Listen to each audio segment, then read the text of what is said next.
City's home for the National Football League. Sports Radio 810 WHB. Brought to you by Casey's Own CBD American Shaman. Come on into your local shaman store for a free sample of stress-sacking CBD. Everything is better with the feather. It must be true what they say. Anything is possible. The Kansas City Chiefs are going to their third consecutive AFC Championship game. They will host their third consecutive AFC Championship game, and they did it without Patrick Mahomes for an extended period of the game. Welcome in to the Sports Radio 810 WHB Postgame Show. My name is Joshua Briscoe. Beards McFly, Rudy Salazar running around the building, making this show happen today. 22-17 in a game with, dare I say, some mixed emotions. We will let you know as soon as we know anything about Patrick Mahomes' concussion and injury and everything going on there right now. He was ruled out with a concussion, and one of the strangest concussions I've ever seen, and it still ends up being an injury that knocks him out for the remainder of the game. We do not see Patrick Mahomes after he gets up wobbly from that collision. Again, it wasn't even like a helmet-to-helmet hit.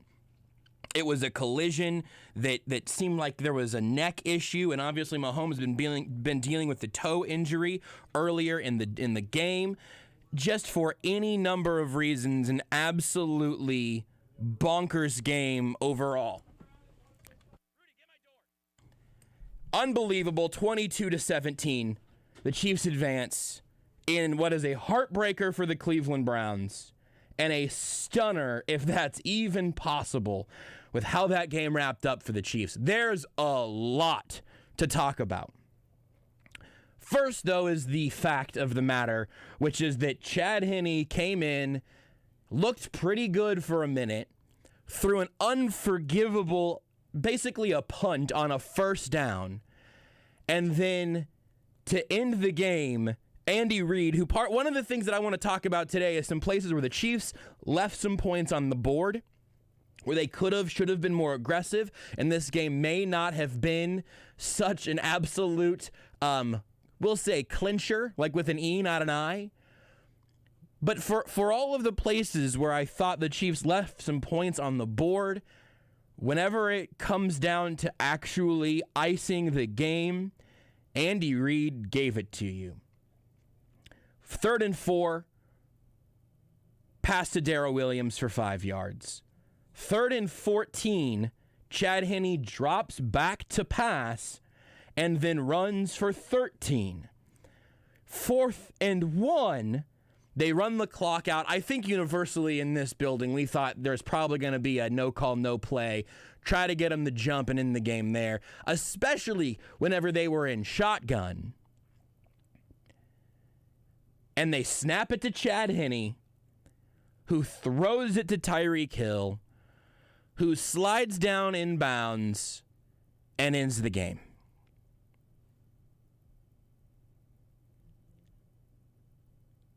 As much as I know that there are 1,000 things to talk about today, I don't even know where else to start.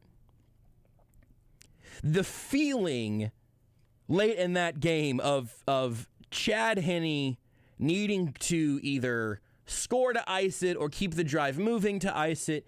The game was in the hands of Chad Henne and the Chiefs defense, and both of them had given you some reasons to be concerned.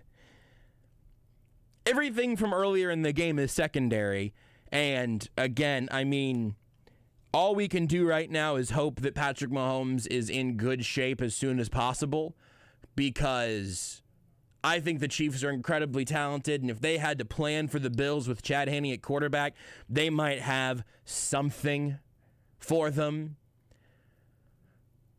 But if you, much like I'll admit to having done this, if a little bit of you, forgot what it was like to root for a football team, to watch a football team that doesn't have Patrick Mahomes playing quarterback, You forgot what it felt like for a playoff run to be on the brink with a guy that had started one game in Week 17, the first game since he got benched for Blake Bortles.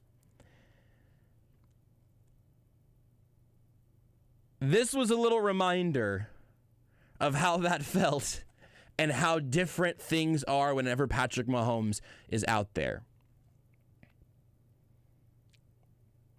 Just an absolute... I hope everybody's heart rate is okay. I hope everyone made it through that when so many things were teetering in a way that felt kind of helpless. I know whenever Patrick Mahomes is playing football, we're not actually doing anything from a distance, but it feels like you're in control. It feels like your team is in control of the situation because they have Patrick Mahomes and a bunch of talent around him. Whenever Chad Henne is the one that has to be able to make the miracle happen, or even, it really wasn't a miracle. He didn't have to erase some 14-point deficit. He just needed to move the ball. The offense needed to move the ball. The defense needed to get some stops. But the tension in that space right there is a feeling that I had become unfamiliar with. This game was certainly not a shoe-in before it happened. I don't want to be revisionist.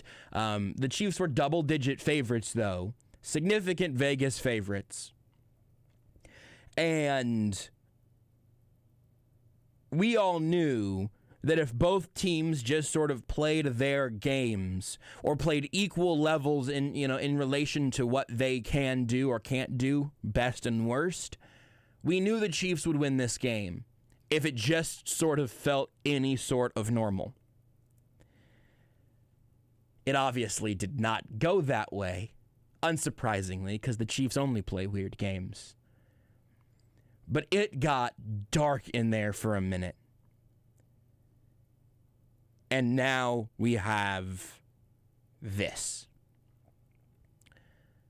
This is a playoff win that feels totally different than it would have felt with Patrick Mahomes in this game. Everything about it to my core felt familiar, and it was familiar in games that the Chiefs lost. It was that feeling, even as they were leading, which I know is probably me being dramatic. But what winning this game does is advance you in the playoffs, survive a game where everything was falling through your fingers, and sets up the return of Patrick Mahomes next week, hopefully. That's the storyline. That'll be the conversation. We'll be wondering the entire time, what's our update on Patrick Mahomes? What can he do? How serious was this concussion? All concussions are serious. Where is he at in the protocol? Where will he be on Wednesday? Where will he be on Thursday? Oh, God, it's Friday. But I think universally, we largely saw sort of in a shared, oh, bleep, as a Chiefs fan base, as Kansas City, I think we all pretty collectively had that feeling in the pits of our stomachs that was, oh, we might not get that opportunity. We may not get that chance. This is the Sports Radio 810 WHB postgame show. I'm Joshua Briscoe. We will hear from Andy Reid and Chad Henne at some point. Mahomes will not talk, but he did tweet about 10 minutes ago here. Patrick Mahomes tweeted, hashtag, anything is possible, with the gif of Kevin Garnett screaming, anything is possible. The fact that he is, tweeting feels like a good thing at this point.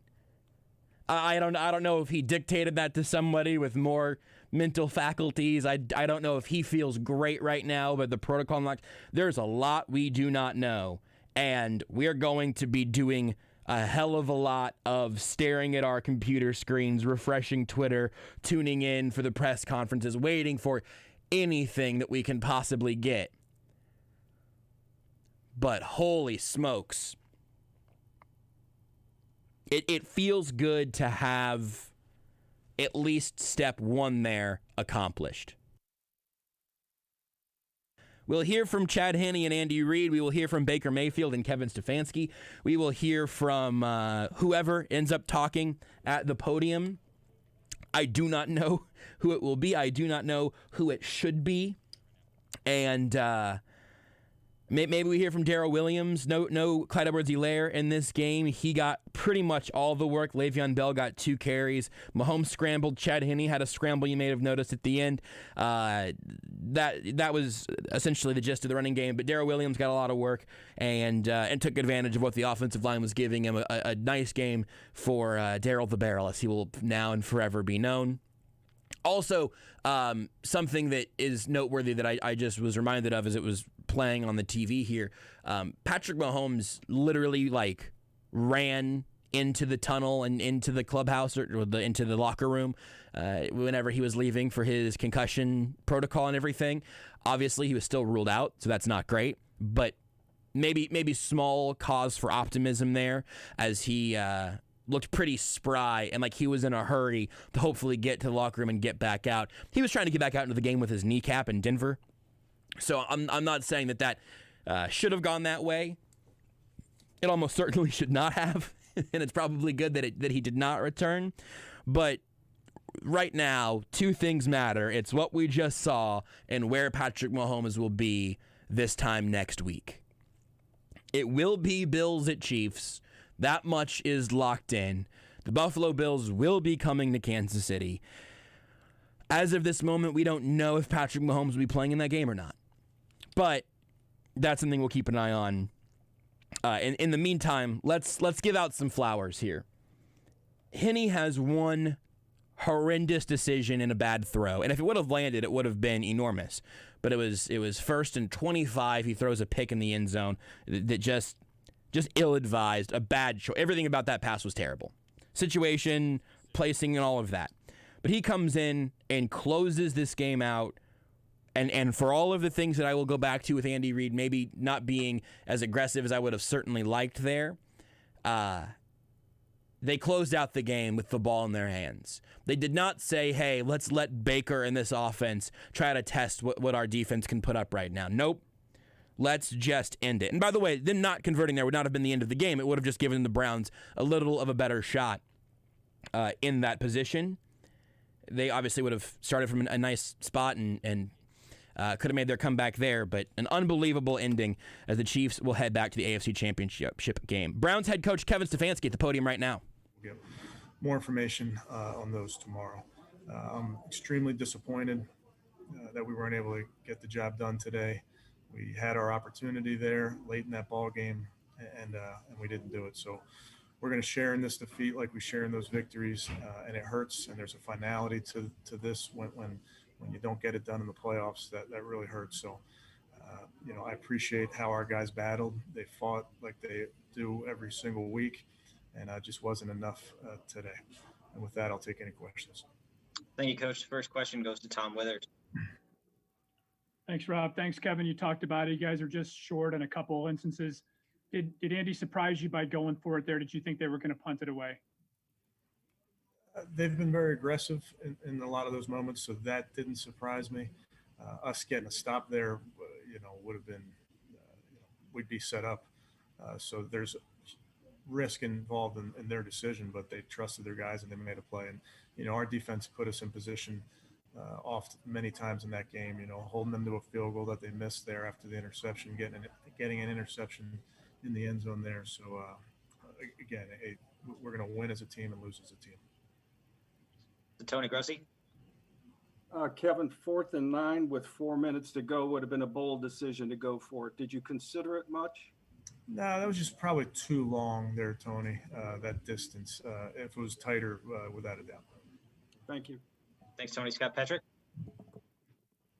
Hey, Kevin, on the Richard fumble into the end zone, did you see Sorensen lead with his head, and did you think that should be a penalty? I mean, honestly, I didn't see the replay. I was told about it, but I'll let the league handle those type of things. And then, I mean, I know some coaches try not to have their guys dive for the end zone like that because a touchback is possible, but how hard is that for Richard in that situation? I will never, ever doubt Rashard Higgins' effort or our guys' effort. Our rule there is not to reach the ball out. It's first and goal, and he knows that. So, again, appreciate his effort. He battled like he always does, but we got to fight that urge because it's such a big loss if it does end up being a touchback. Thank you. Thanks, Scott. Mary Kay Cabot is next.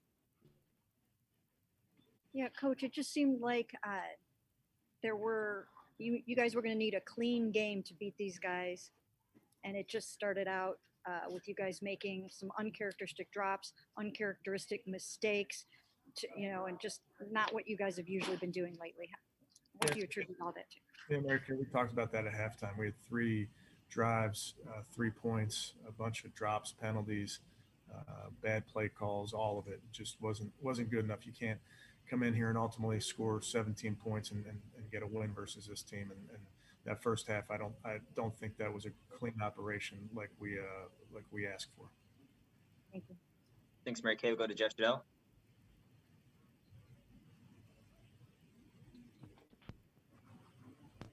Kevin, I know it's just moments after this game, but can you reflect on what you guys did accomplish this season with all you had to deal with? Jeff, I think I'll reflect later. I think right now it stings when you don't get the job done that you came to get done. Next is Nate Ulrich. Nate, go ahead.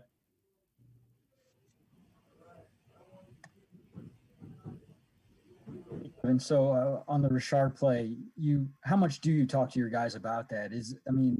A lot of people lament the touchback rule, but your guys all are well aware of it, and you drill it up. Listen, let me be very, very clear. Rashard Higgins is a warrior. He's battled all season long. He's done everything that I've asked him to do from the moment we got together in July. I'm never going to doubt that kid's effort. He's a team player all the way.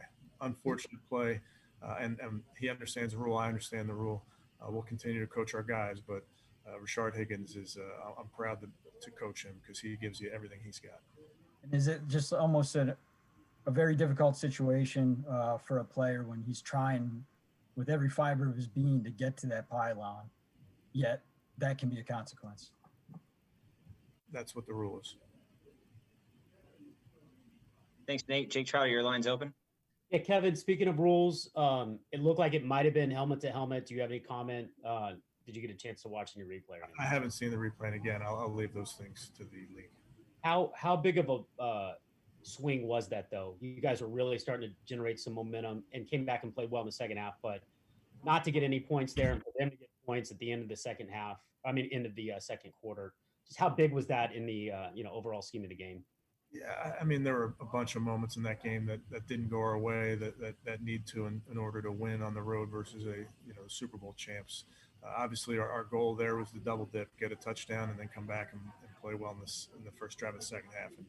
And we really didn't do either. So that's disappointing from an offensive standpoint. That's where I point the finger at me and say, what could I do better there? Thanks, Jake. Doug Maurice is next. Kevin, I know you're saying that this loss stings. You're still in that moment. But what you guys did against the Steelers last week, against the Chiefs right now, just how would you characterize where you are in your ability as a team to compete with the best teams in the NFL? Like, what did this tell you about how good you guys are? Yeah, Doug, I'll tell you, just in talking to the team, it stings. And we came here to win, and we didn't get it done. There's a finality to that. I will tell you, we're going to be one of 31. We're going to be 31 teams that didn't get it done. There's only one that does each season. So that's where we're going to measure ourselves. And ultimately, that's what our charge is. We want to be the last team standing, and we weren't. So to say where we are in that whole group, Doug, I don't know. I know we didn't get our job done today. Thanks, Doug. Fred Greetham, you're up. Hey, Coach, I know that, the end result, but you dug yourself a 19-3 deficit, and then you you didn't give up. The team battled back, putting yourself one possession from having a chance to beat the defending Super Bowl champs. Can you just talk about that? Yeah, Fred, I'm proud of this team. We got a bunch of fighters, and we knew that we were going to have to weather the storm, and we knew it was going to be close. And then in that close moment, we had to go take it, and we didn't get it done. And again, we'll share in that defeat, and it hurts. And I feel for our guys because, like you mentioned, I mean, they battled, they fought, and not surprised because they've done that all season long. Thanks, Fred. Back to Mary Kay Cabot. Just comment on, the fact that, the Chiefs did this. They lost their superstar quarterback to a concussion. Just your thoughts on that, and also thinking that perhaps that was an opportunity for maybe you guys, not to take anything away from Chad Henne, but for you guys to seize the moment and go out and take this thing after that. Oh, obviously, I was very sorry to see him get hurt, and I hope that he clears and is better very quickly. He's a great player, great ambassador for this league, so you don't want to see anybody get hurt in those moments. That's a really good football team. We knew that going into it. They're deep, really, across the board. They got great players, and I really respect Coach Reed and his staff and what they've been able to build there. Thank you. Thanks, Mary Kay. Scott Patrick, you're up. Kevin, how tough was it only having the one time out there at the end? And what did you see on the challenge you did make? And then it looked like a challenge earlier in the game where it might have been an incompletion and you didn't challenge. Yeah, all those decisions, Scott, that's on me. I should have been better there. And there's a cost to those when you do lose those because you lose a timeout. So that's on me. And then you had to take one, I think, on a third down. Just didn't like the setup before you had to take it. I know we took one on a first down there late, which like miscommunication. So unfortunate, and that ultimately is on me. Thanks. We're going to take two more. Tony Grossi, Nate Ulrich.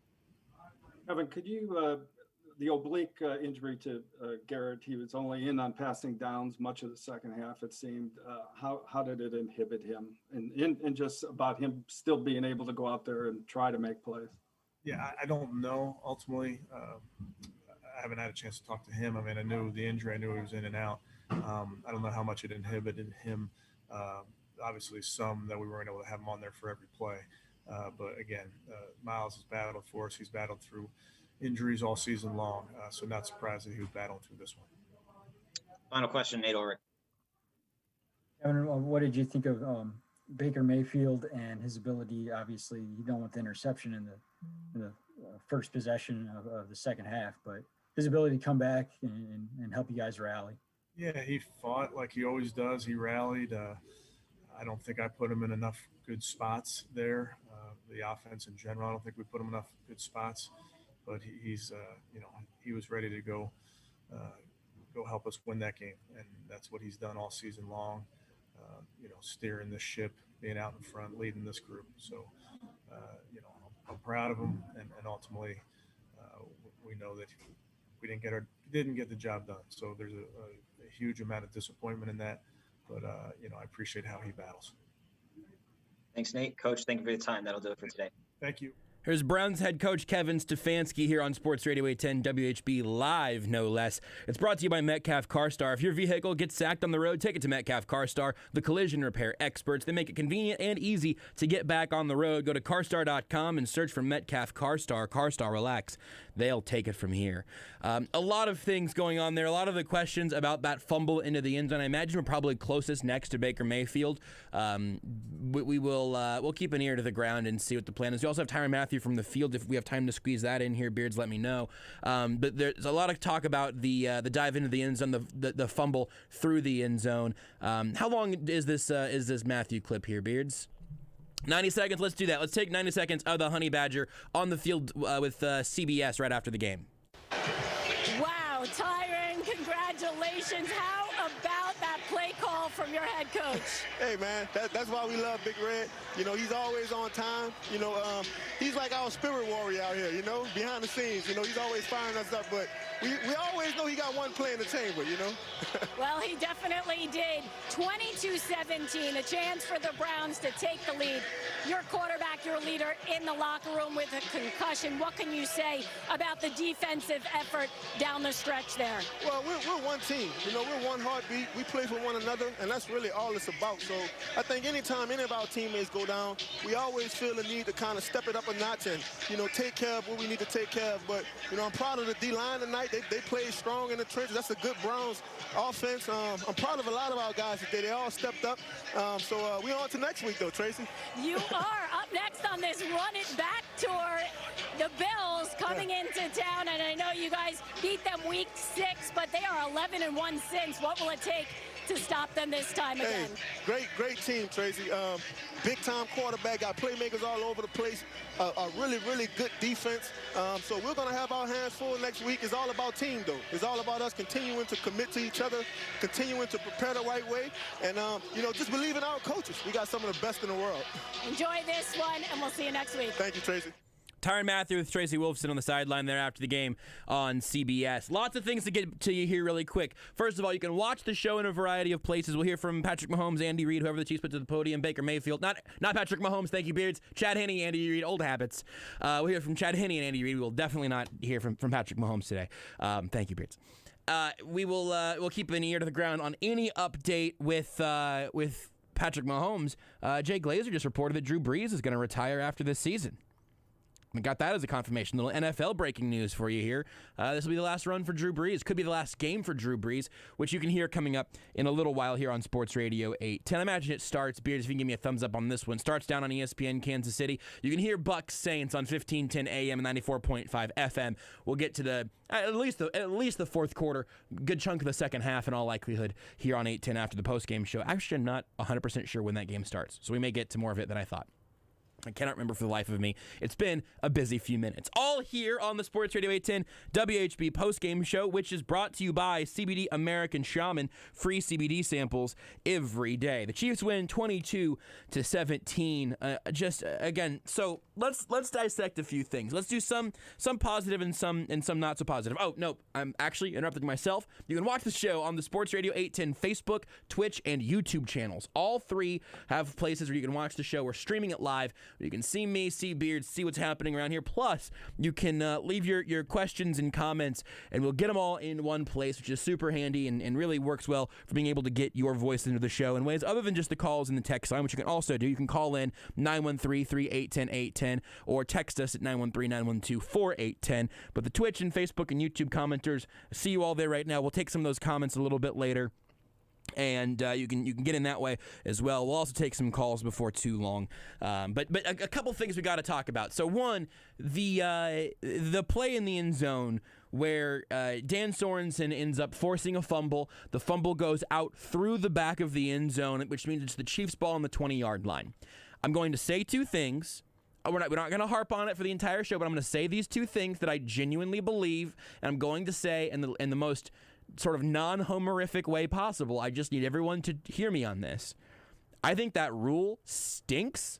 It is ridiculous that a fumble that is so close to being a touchdown ends up turning into a turnover. It's a ridiculous punishment for losing the ball there. Put the ball on the 20 for the offense if you want. Make a touchback there, whatever. But the rule stinks, and you could have thrown the flag for the helmet-to-helmet hit from Dan Sorensen.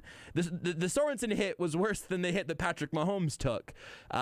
It just ended up having very different results. Again, I'm not losing my mind over it. I just think that rule sucks, and that's a hit that there was a helmet-to-helmet collision there. You could have called, you could have thrown a flag there for unnecessary roughness. That's actually possible. I've got a quick update for you here on from Andy Reid on Patrick Mahomes. Interesting. So this is from Matt Derrick of Chiefs Digest, who we'll have on the show in a little while. Andy Reid says Patrick Mahomes got hit in the back of the head and got the wind knocked out of him. Said he feels great, never actually uses the word concussion. Same with Bashaud Breeland still being evaluated. That's per Matt Derrick of Chiefs Digest. Again, we'll hear all of this directly from Andy Reid in a little while. But again, the phrase that jumps out to you there, he's doing great right now. And apparently, from Nick Jacobs of 41 Action News, Reed said he's doing great right now and passed all the deals he needed to. That's a very Andy Reid way of phrasing that. Again, here's one more version of the quote from Nate Taylor of The Athletic. He got hit in the back of the head. He's doing great right now, which is a real positive. We'll see where it goes from here.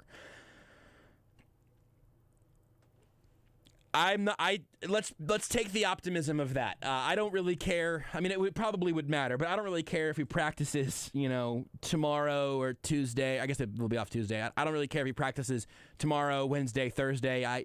As long as he is on his way back for playing time, and as long as he's on his way back and can play by the Bills game, that will be a remarkably fun AFC Championship game, and certainly the way that game is previewed, the way that that game will look, will absolutely, completely hinge on if Patrick Mahomes is good to go by then or not. So we'll continue to keep an eye on that. But the weirdness of the concussion, which again, Andy Reid didn't say concussion. The Chiefs said concussion whenever they ruled him out, I believe, the second time. So we'll see on that. I'd like to also confirm that that the Chiefs did refer to it as a concussion themselves. I'll double check on that front. But I believe that's what they said, and not just head injury. So we'll keep an eye on that. We'll have a little bit of time here before we get more audio. You want to squeeze in a couple calls real quick, Beards? You have time for that? You want to sneak in a break? Which one? You make the call right now. You're Chad Henne, baby. You make the call. Tuck it. Let's take a break. It is the Sports Radio 810 WHB postgame show presented by CBD American Shaman. Free CBD samples every day. I'm Joshua Briscoe. That's Beards McFly. We'll take a break and come back. We'll start hearing from other members of the Chiefs. Eventually, we'll hear from Baker Mayfield, and we'll continue to break down the Chiefs' victory over the Cleveland Browns, 22-17. Any given Sunday, the Chiefs are headed back to the AFC Championship game for the third consecutive year. Much, much, much more right after this. You're listening to live post-game coverage on Kansas City's home for the National Football League. Sports Radio 810 WHB. Championship Barbecue is now available at your fingertips with the new Joe's Kansas City Barbecue online ordering app. Place your order for the legendary Z-Man or Rocket Pig sandwiches, slabs of ribs, or a burn-end dinner right now. It's just a few clicks from your smartphone, and your order will be hot and ready for curbside pickup. The new Joe's Kansas City Barbecue app is perfect for a weeknight dinner with a family or feeding your entire office. So don't wait. Download the brand-new Joe's Kansas City Barbecue app today. Guys, you know that new Untucked shirt you've been eyeing? Well, you can save on your favorite styles with the new winter clearance event going on right now at Untucked's 80-plus stores and Untucked.com. Untucked shirts were designed to be worn untucked. They fall at that just right length so you can feel comfortable and look sharp. Save on our top button-downs, including wrinkle-free, performance, flannels, and more, perfect for right now. So don't wait. Save on your favorite styles on clearance today at your nearest Untucked store or at Untucked.com. Family Leisure's After Christmas clearance sale is here. Family Leisure has the best prices of the year on closeout, scratch and dent, and overstock products, and bonus deals for you if you mention 810. Pool tables, foosball, air hockey, bars and bar stools reduced by up to 70%. Hot tubs, tanning beds, and home theater seating at their best prices. Family Leisure has the best products, best selection, and best prices guaranteed. Take advantage of the special 810 deals while they last. Family Leisure, K10 and Ridgeview in Olathe. Awesome! What comes after January? February, the month where you get free stuff from me, Bob Hamilton. Buy a qualified AC and get a brand new furnace for free. Buy R48 insulation and we'll upgrade you to R60 for free. All this with a worry-free warranty. How's that for peace of mind? Better call Bob. Bob Hamilton Plumbing, Heating and AC. Call 888-4BOB. Remember 913. Robert Brogdon Buick GMC in Olathe is your destination location for quality new and used vehicles. You'll find the area's largest inventory of new Buicks and GMCs, including the all-new 2021 GMC Yukon, plus a huge selection of hard-to-find models with a hassle-free customer experience. At Brogdon, they know your time is valuable, making sure to give you the fastest car buying experience. And Brogdon is an official GMC Business Elite dealer, serving the entire KC metro area with professional-grade vehicles for your fleet or commercial needs. Visit robertbrogdon.com. See him in person at I-35 in Santa Fe and Olathe.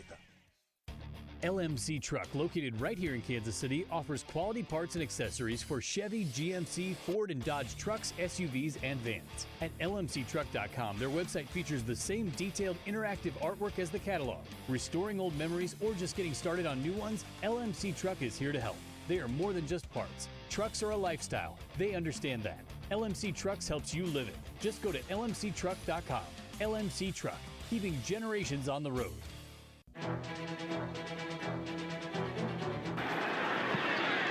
Here's Henning in trouble.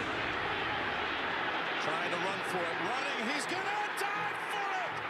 And the mark is going to be close. Oh, my goodness. I can't believe they let him get him free, and I think they've spotted him just shy. It'll be 4th and a foot. Right here, Andy Reid, really smart. Send everybody out there. You got guts, right? You're trying to draw them off sides. Take a timeout. Take it down. Let the clock click. Try and draw them off sides. They put Henny in the gun. Walk up, pretend like you're going to go ahead and quarterback sneak it, motion them back. Try and draw them off sides, and then take a timeout.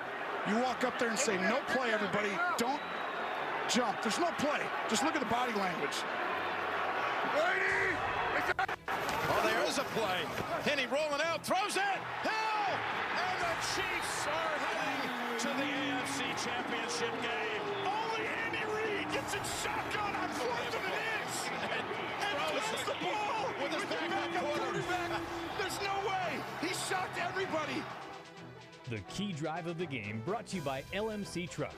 LMC Truck offers quality parts and accessories for Chevy, GMC, Ford, and Dodge trucks, SUVs, and vans. LMC Truck, keeping generations on the road. I'm guessing that's one moment where Tony Romo isn't too mad about being wrong with his prediction. I thought it was going to be a no call, no play scenario, and we were all wrong about it because Andy Reid went for the throat. I'll tell you this, and this is I honestly think this is fair. I'll acknowledge it on the front end here. If the Chiefs would have lost this game, one of the most important conversations we would have had tonight would have been the number of times that the Chiefs could have gone for the jugular earlier and benefited themselves later in the game. The reason that you go for things earlier, that you're more aggressive earlier, is because you want to give yourself a little more wiggle room as the day goes on, and because you don't know what's going to happen next. So get your first down on 4th and 1 or whatever. Go get your first down there instead of settling for a field goal, which may or may not actually go in, etc. That is something that I think is fair to evaluate and that we'll spend some time on eventually and all of that good stuff. That might be a Tuesday, almost entirely sports topic. I don't know. Because here's the truth.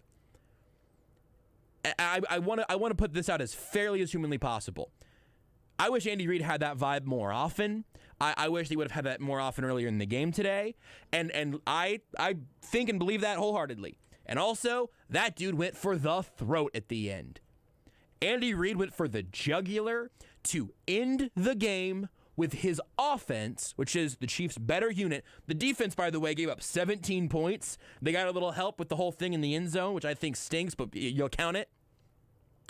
The Chiefs' defense gave up 17 points today, which I will just say that every 15 minutes or so to remind you, because the Chiefs are not winning many games with 22 points, historically speaking.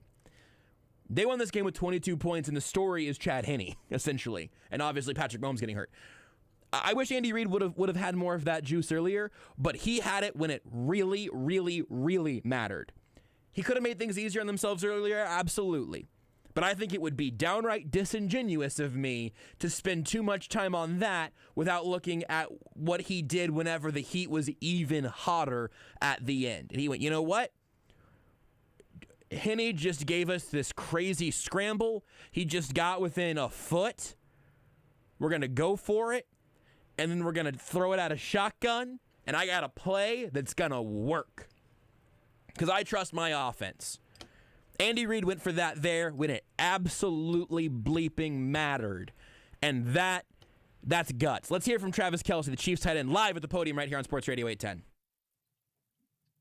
Hey, Travis, can you just walk us through the fourth quarter, the ups and downs, and what the conversation was in the huddle that obviously let Chad lead you guys to victory?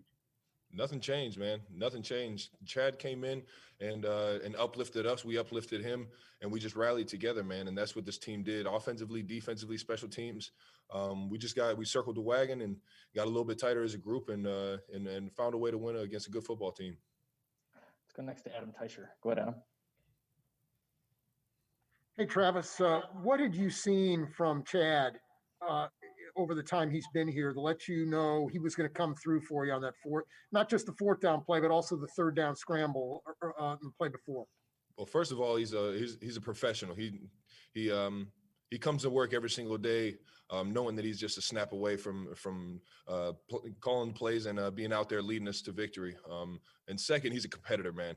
That guy, no matter what it is, that he's ready and he's fired up and ready to go. And we love him for it. And sure enough, when he came into the game, like I said, man, everybody was nothing really changed, man. We still had the fire in us. We know that we could score points with Chad, and we could move the ball down the field with Chad.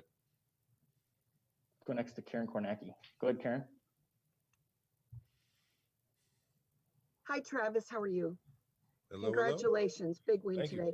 Hey, Myles Garrett just got done saying he didn't want anybody to think it was a deliberate hit on Patrick. Just first of all, if you guys had that initial worry, and second of all, just what goes through your mind when you see your leader kind of having to be helped off the field? Is it an immediate want to rush to the rescue, immediate takeover? I mean, does something change into another gear? So those two things.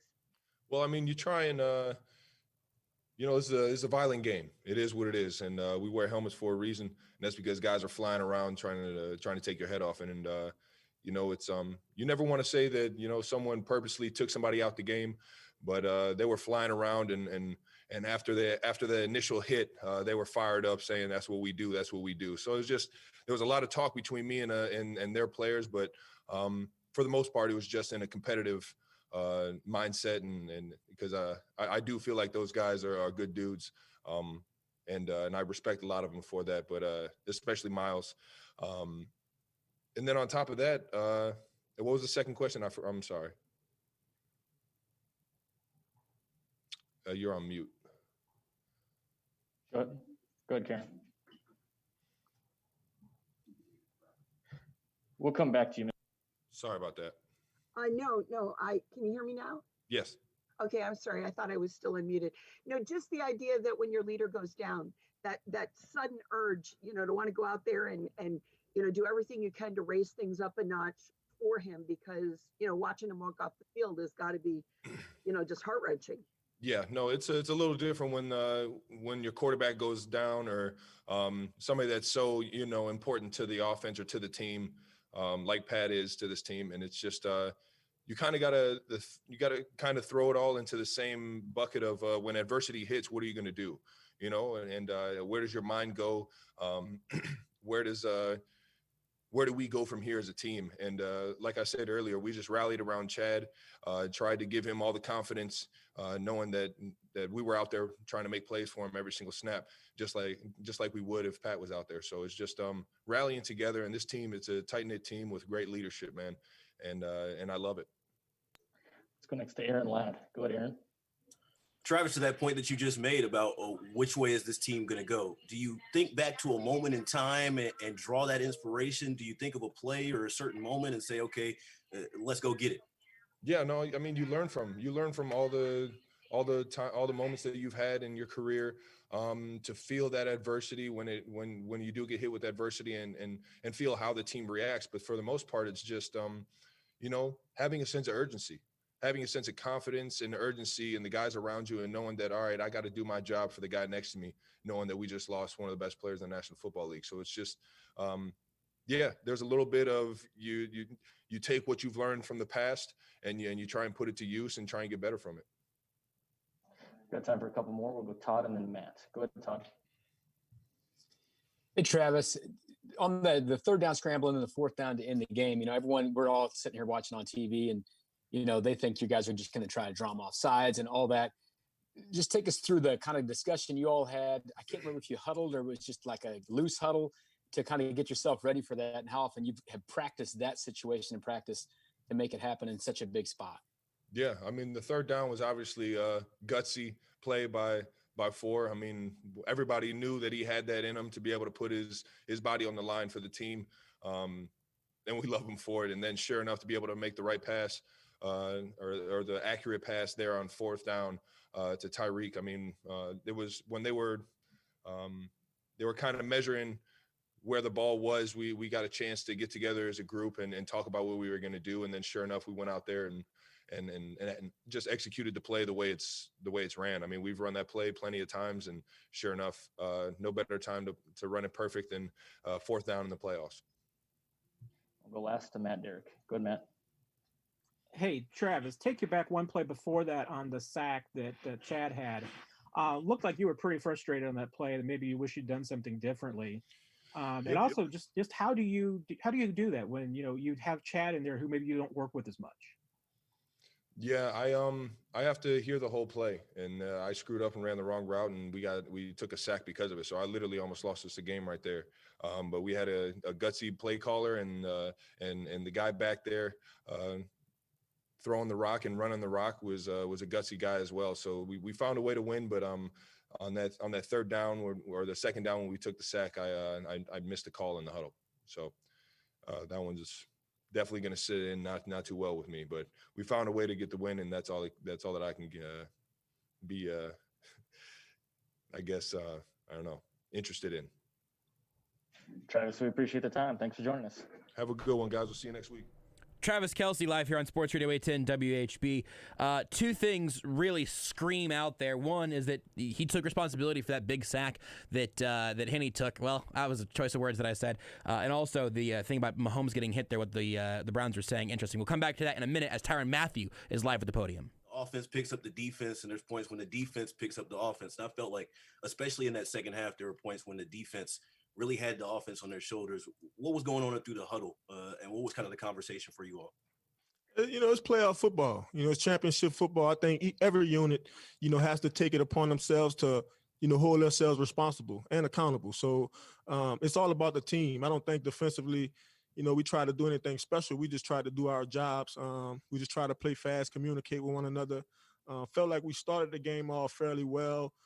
Kind of got a little laxed in the middle of the game. But then in the end, we kind of snapped back to reality, understood the situation, and was kind of able to get off the field, we needed to.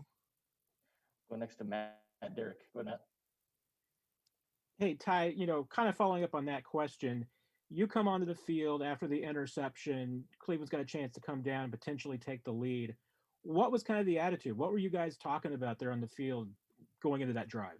Well, it's all about making a stop. I think anytime you get in the game, and it gets, critical, the score gets tight. It's all about the outcome of the game. How can we win the game? How can we make the right plays, the routine plays? And I think that's really all we tried to do. And then obviously the offense went out there, was able to convert that fourth down and, kind of ice the game. But we just try to go out there and do our part. Let's go next to Sam Mellinger. Go ahead, Sam. Hey, Tyrann, you talk all the time about sort of one team, one heartbeat, right?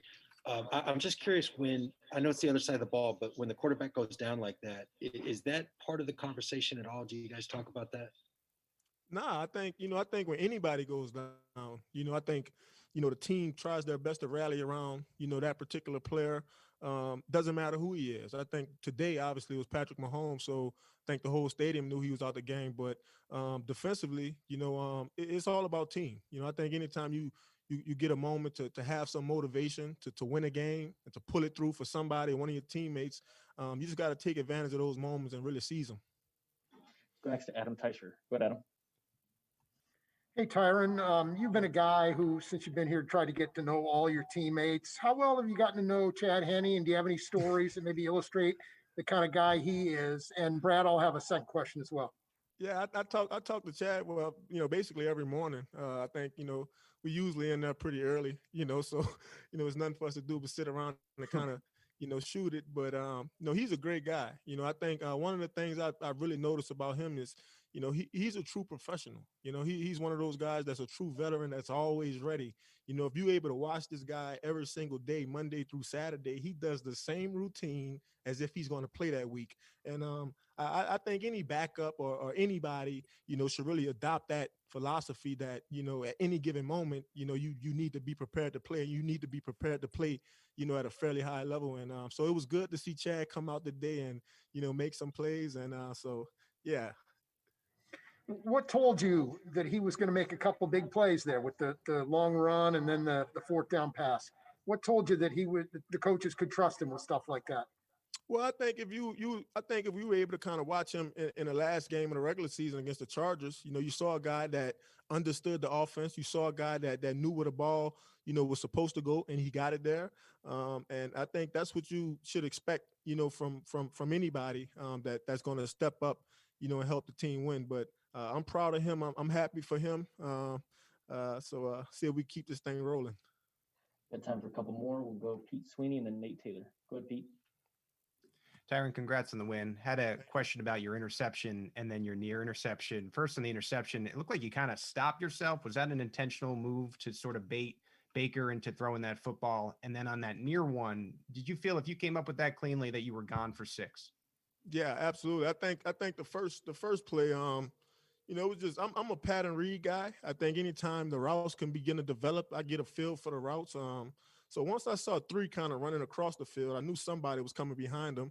I just kind of dropped 3. I saw Landry there. Then I kind of saw Baker begin to scramble a little bit. I wanted Baker to think I was going somewhere other than covering Landry. And I kind of took a step. He threw it, and I was, able to kind of make a play. But I think that's just kind of football one-on-one. We got some great coaches. And I think anytime you get in zone coverages, especially when the quarterback scrambles, if you're in the zone, just match your man as if you were in man coverage. So that's really all I try to do is, take the coaching to the field. We'll go last to Nate Taylor. Go ahead, Nate. Hey, Tyron, I have 2 questions for you. Can you explain your perspective of Dan Sorensen's fumble at the goal line? And then secondly, just what was your reaction to actually seeing Chad scramble out of the pocket when you guys needed that first down? Yeah, I think, Coach Spags preaches, my job plus, all the time. Do your job and then do something extra to help one of your teammates out. Obviously, the guy was wide open. He shouldn't have been. But I think anytime you have anybody on the field that's willing to strain, that's willing to put their body on the line, a lot of good can come from that, and, to see Chad Henne, scramble, try to get that first down, that's all heart. Like that, those are the moments that lift teams, those are the moments that build confidence. And, I think for us, we try our best to make those plays all the time. We got great coaches. They always put us in great positions, but I think when it comes down to it, our players showed a lot of heart today.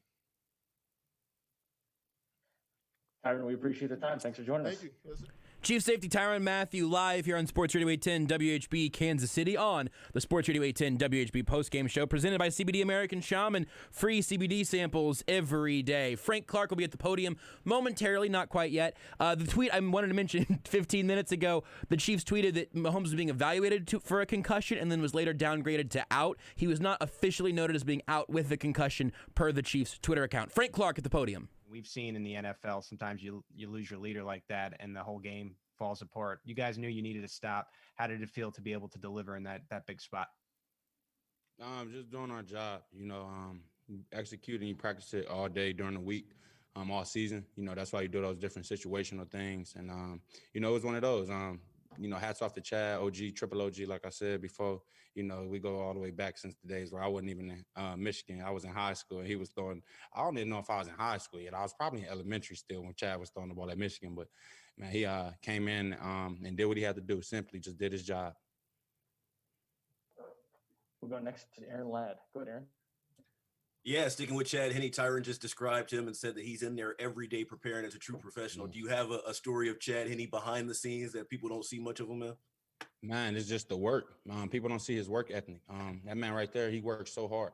What is this? You're 14, you're 15, whatever it is. Who cares?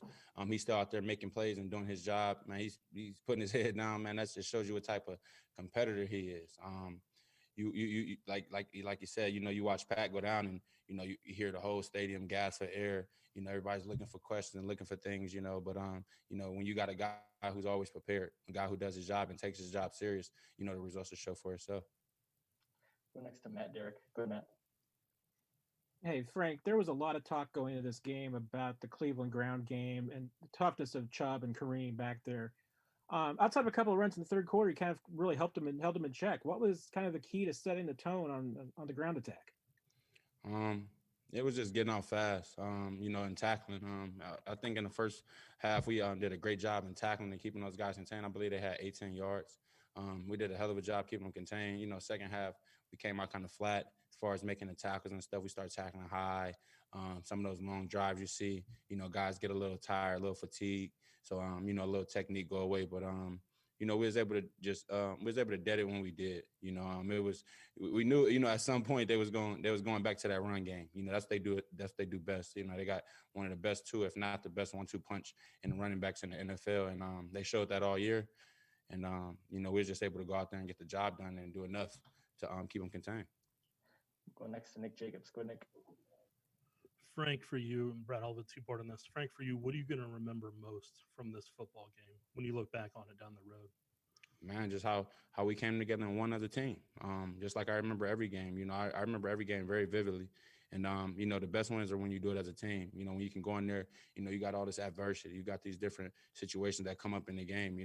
Pat goes down, your quarterback. Those are all adverse situations. And, in adversity, the true man rises to the top. The cream rises to the top in adversity. And, shout out Chad. Like I said, he was the cream today, baby. Now, for you, what do you think from this game you guys can take as a team to help propel you? Man, we got to take the little things. The missed tackles, the finishing plays, stuff like that.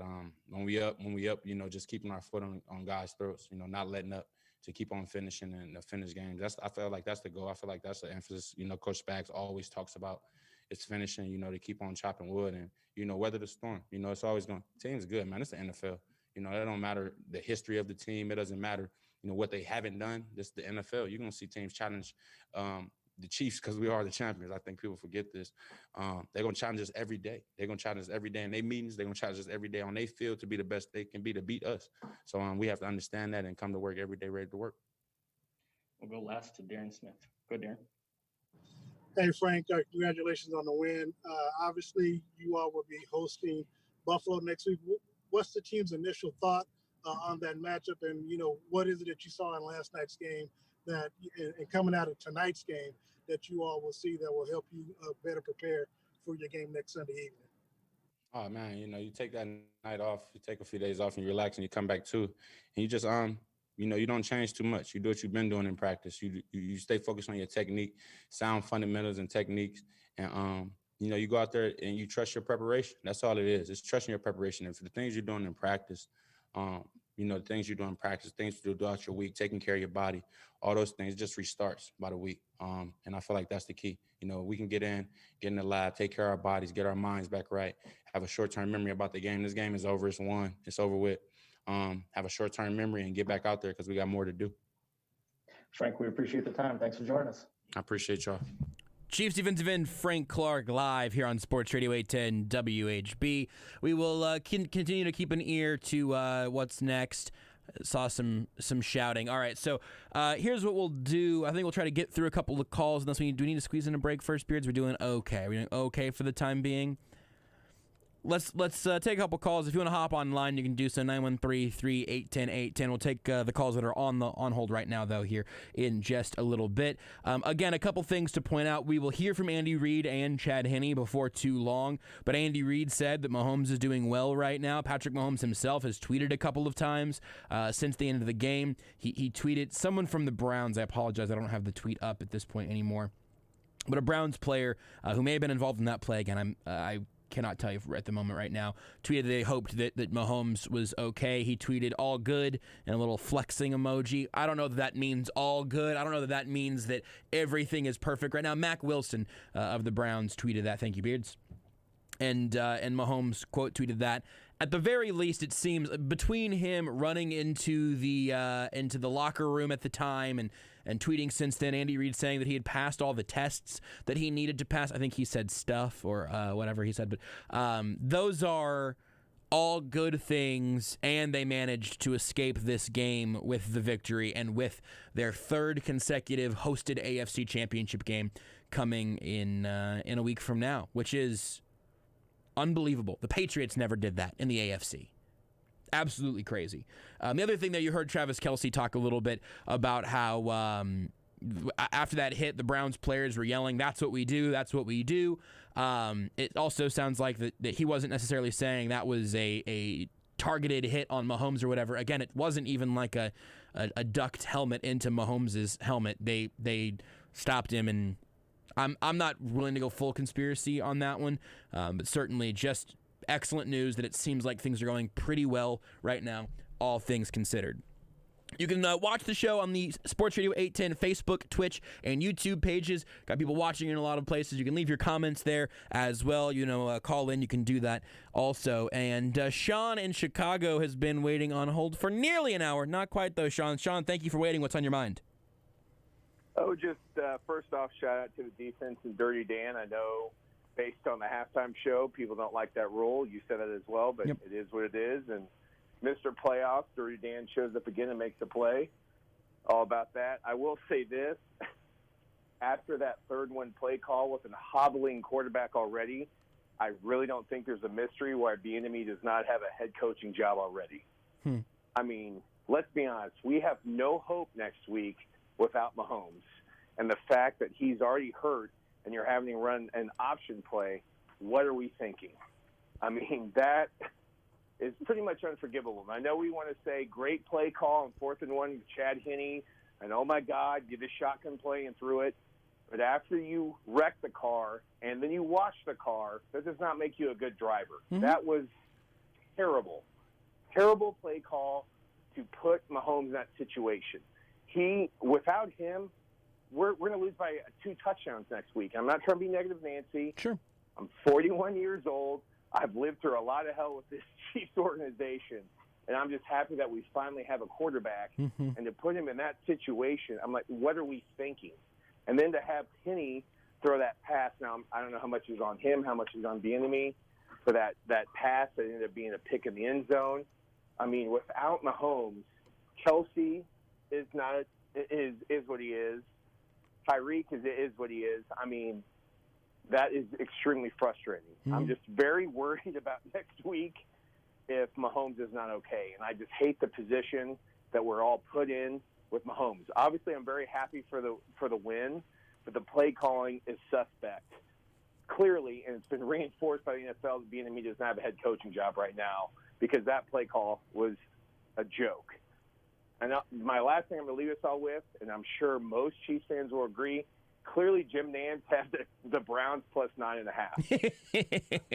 That is so clear and evident when you hear an announcer say, I don't know about you, but that's a concussion or whatever he said. I mean, what a clown. I mean, when that guy retires, I can't wait. Romo, I used to be a fan. Now he spent way too much time with Jim Nantz and drinking the same Kool-Aid. They're both become clowns, but Jesus. Jim Nantz needs to stick to the Masters, and that's it. But great show. Appreciate it. Shout out to the defense. Holding them to 17 is basically what won this game for us. Let's be honest. And Dirty Dan, love the guy. Pisses me off sometimes the regular season, but he comes to play in the playoffs, and he's won us some games. I love the guy. So that's all I'll say. Thank you, guys. Keep it going. Sean, I appreciate the call. Appreciate you listening. I'll go back and forth with a couple things. I think there are some very fair points among that, and some things that I'll nitpick at. Unsurprisingly, sort of my bit. I don't know. It's funny. Eric Bieniemy doesn't get credit for calling the plays, and I'm still to this day not 100% sure how that chain of command works because they've never said publicly in detail how that chain of command works. The one thing is they ran that option play. It looked very, very similar earlier in the game, and it ended in a touchdown. I'm not saying that means that that's always a good idea. I think that the fact that they will not run a quarterback sneak with Patrick Mahomes, but they run options with Patrick Mahomes even after he was dealing with the toe injury, I find that quite suspect. I think that's pretty confusing to me. But I also don't mind occasionally, like one of Mahomes's few underratable traits was what he does whenever he scrambles. Not the same thing as a designed run, to be clear. But I don't mind the Chiefs using that trait in the playoffs and high leverage situations and whatnot. I also, as soon as I saw him rolling out, knowing that the toe injury was an issue, I was also gasping. And then the concussion or the hit to the head, whatever happens,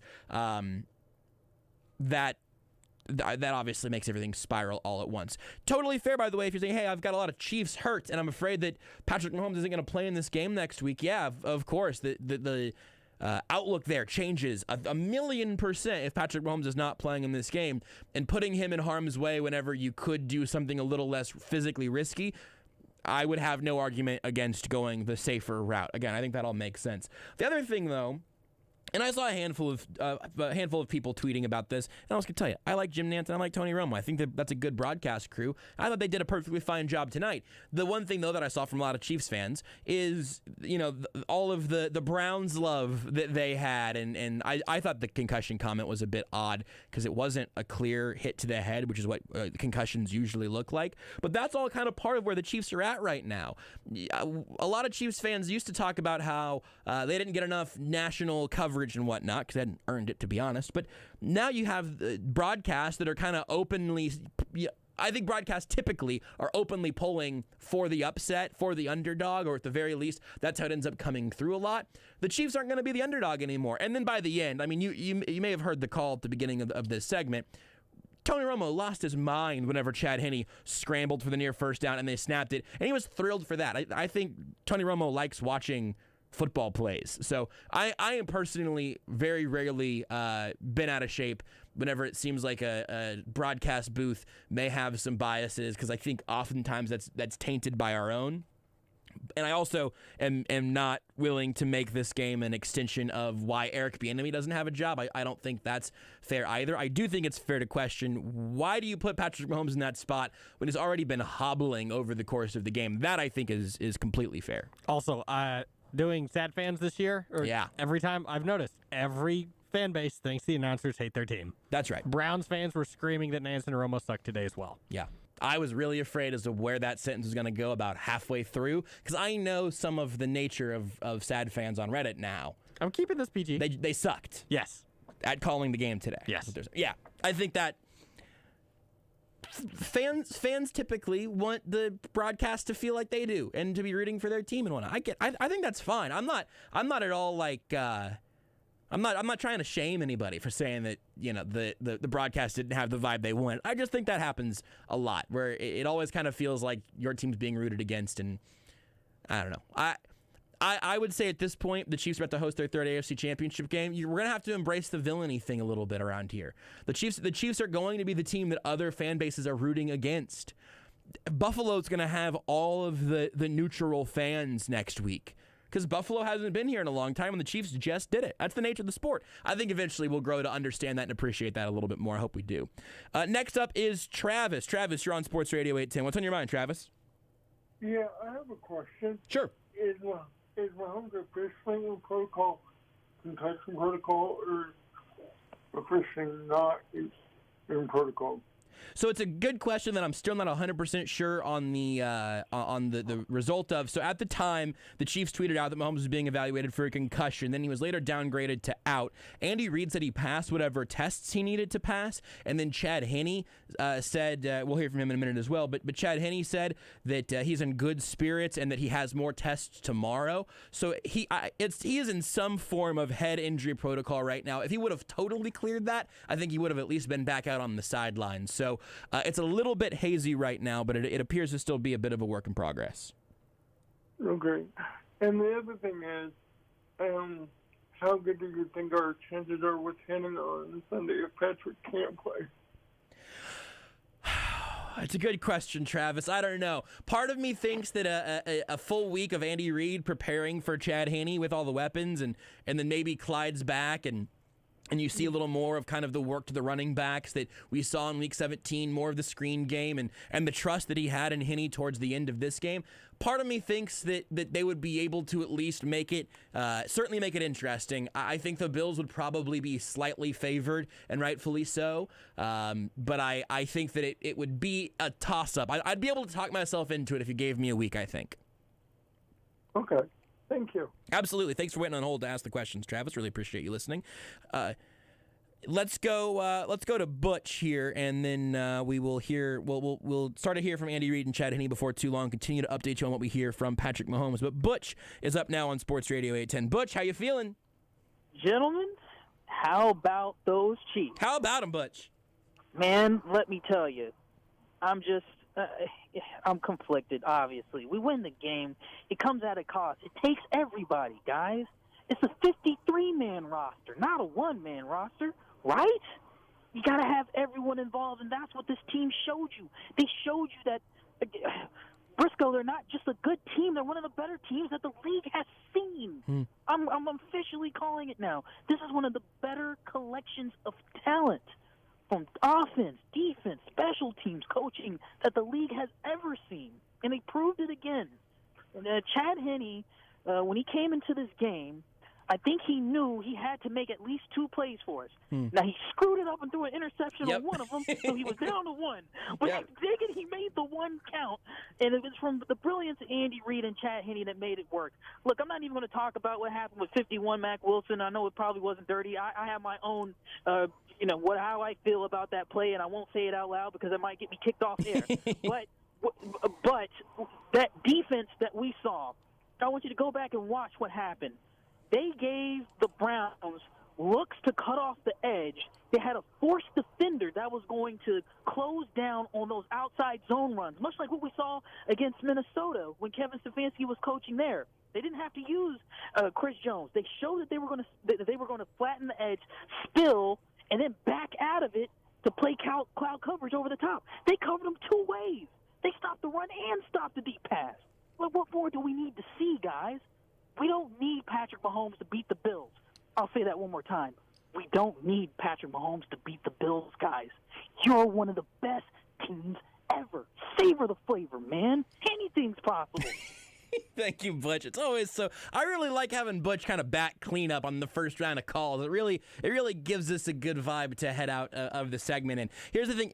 One thing that I think is excellent there is if you saw just about anybody headed to a conference championship game with their backup quarterback coming in to replace their MVP, if the Ravens would have won last night, that would have been the story. It would have been they lost their MVP quarterback and still end up winning that game. I do think it's a feather in the cap for the Kansas City Chiefs as a team. I think that's a good point from Butch.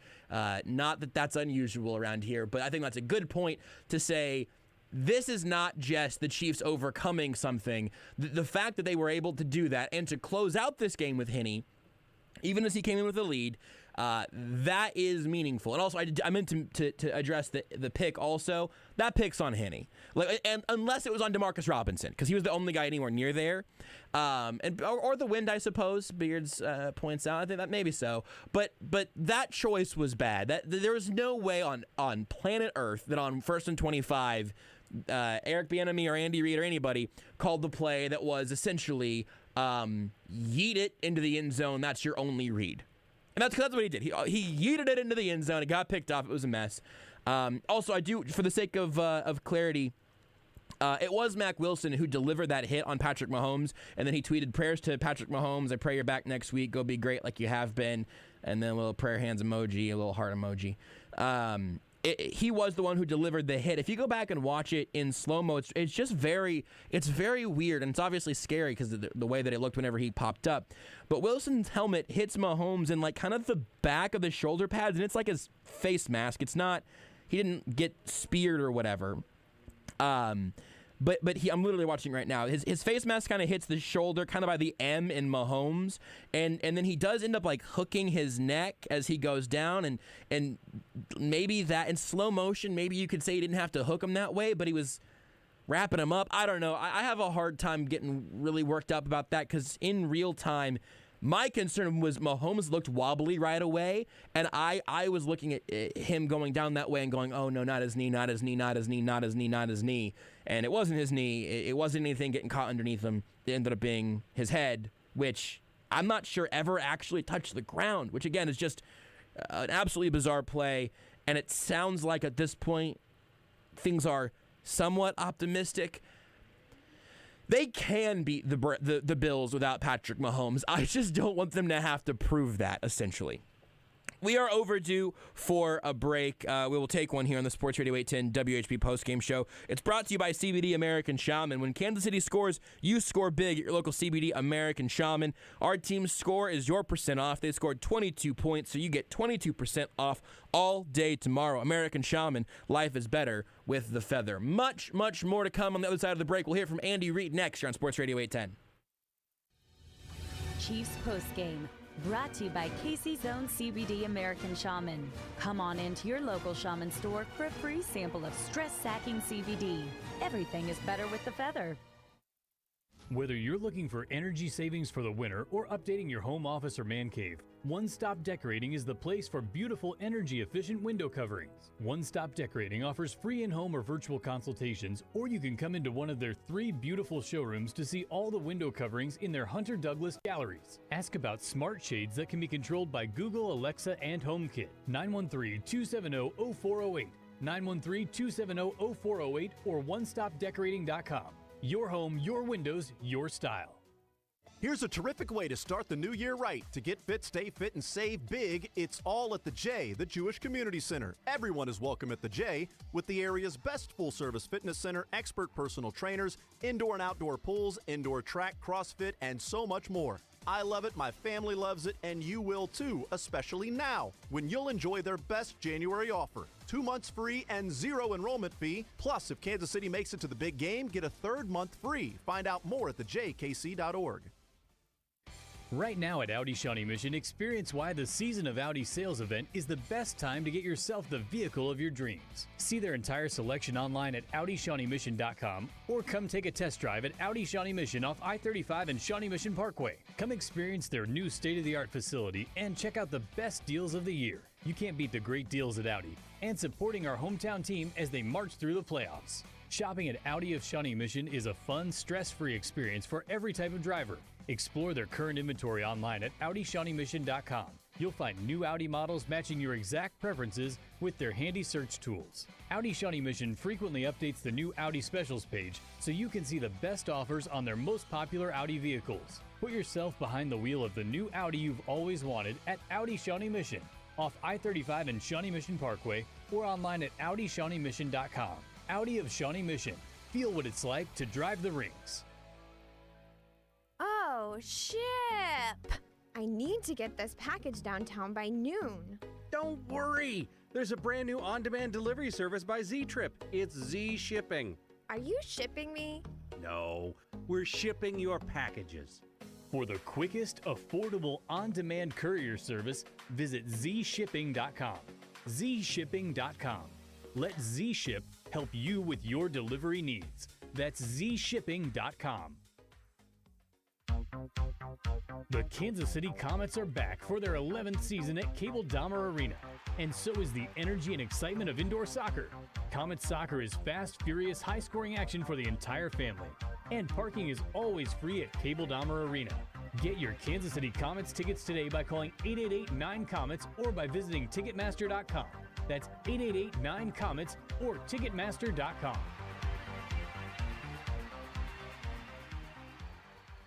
When the unexpected comes calling, bounce forward with Comcast Business. Bounce forward fast with internet speeds up to a gig.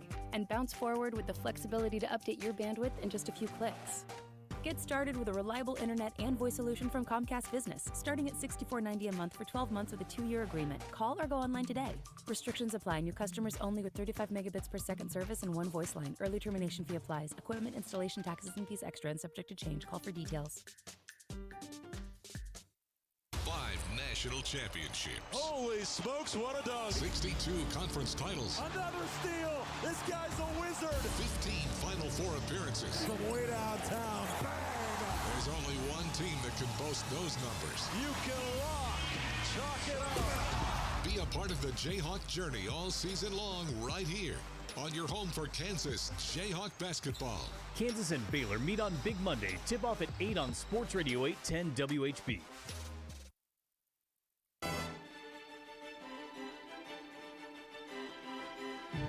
Another long drive, second down, 19, back to the 20-yard line at Cleveland. Shotgun snap, there's a four-man rush and a line drive throw caught by Kelsey at the 10 on the hash mark, the 5, hurdles a defender, goes to the goal line, touchdown! Travis Kelce has just caught a 20-yard touchdown pass, a catch and run by the all-pro tight end for the Chiefs, who extend their lead early second quarter, 12-3. The Tully touchdown of the game, presented by Tullamore Dew Irish Whiskey. Tullamore Dew is the original triple-blended, smooth-sipping Irish whiskey made exactly for these great moments in fandom. Please drink Tullamore Dew responsibly. So this is kind of out of left field as for this show, something I haven't mentioned yet, but want to quickly. The TV broadcast showed Tyreek Hill jump up and then shove wide receiver coach Greg Lewis, and then went to break. I was like, well, that's an unfortunate look. I don't love to see that out there. The full clip was soon after, and it looked like Lewis was laughing, and they were joking around in some way about Hill not getting open or whatever.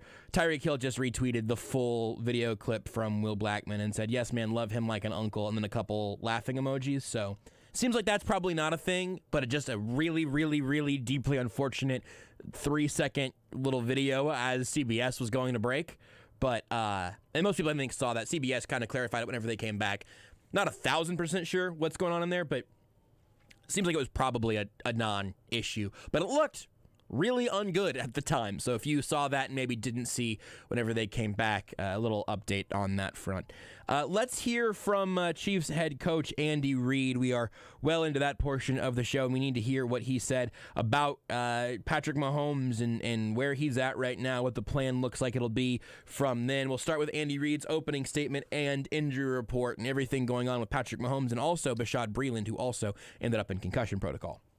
Okay. Listen, I'm proud of the guys. I'll give you some injuries here. Obviously, Pat was injured and had to come out. He got hit in the back of the head and kind of knocked the wind out of him and everything else with it.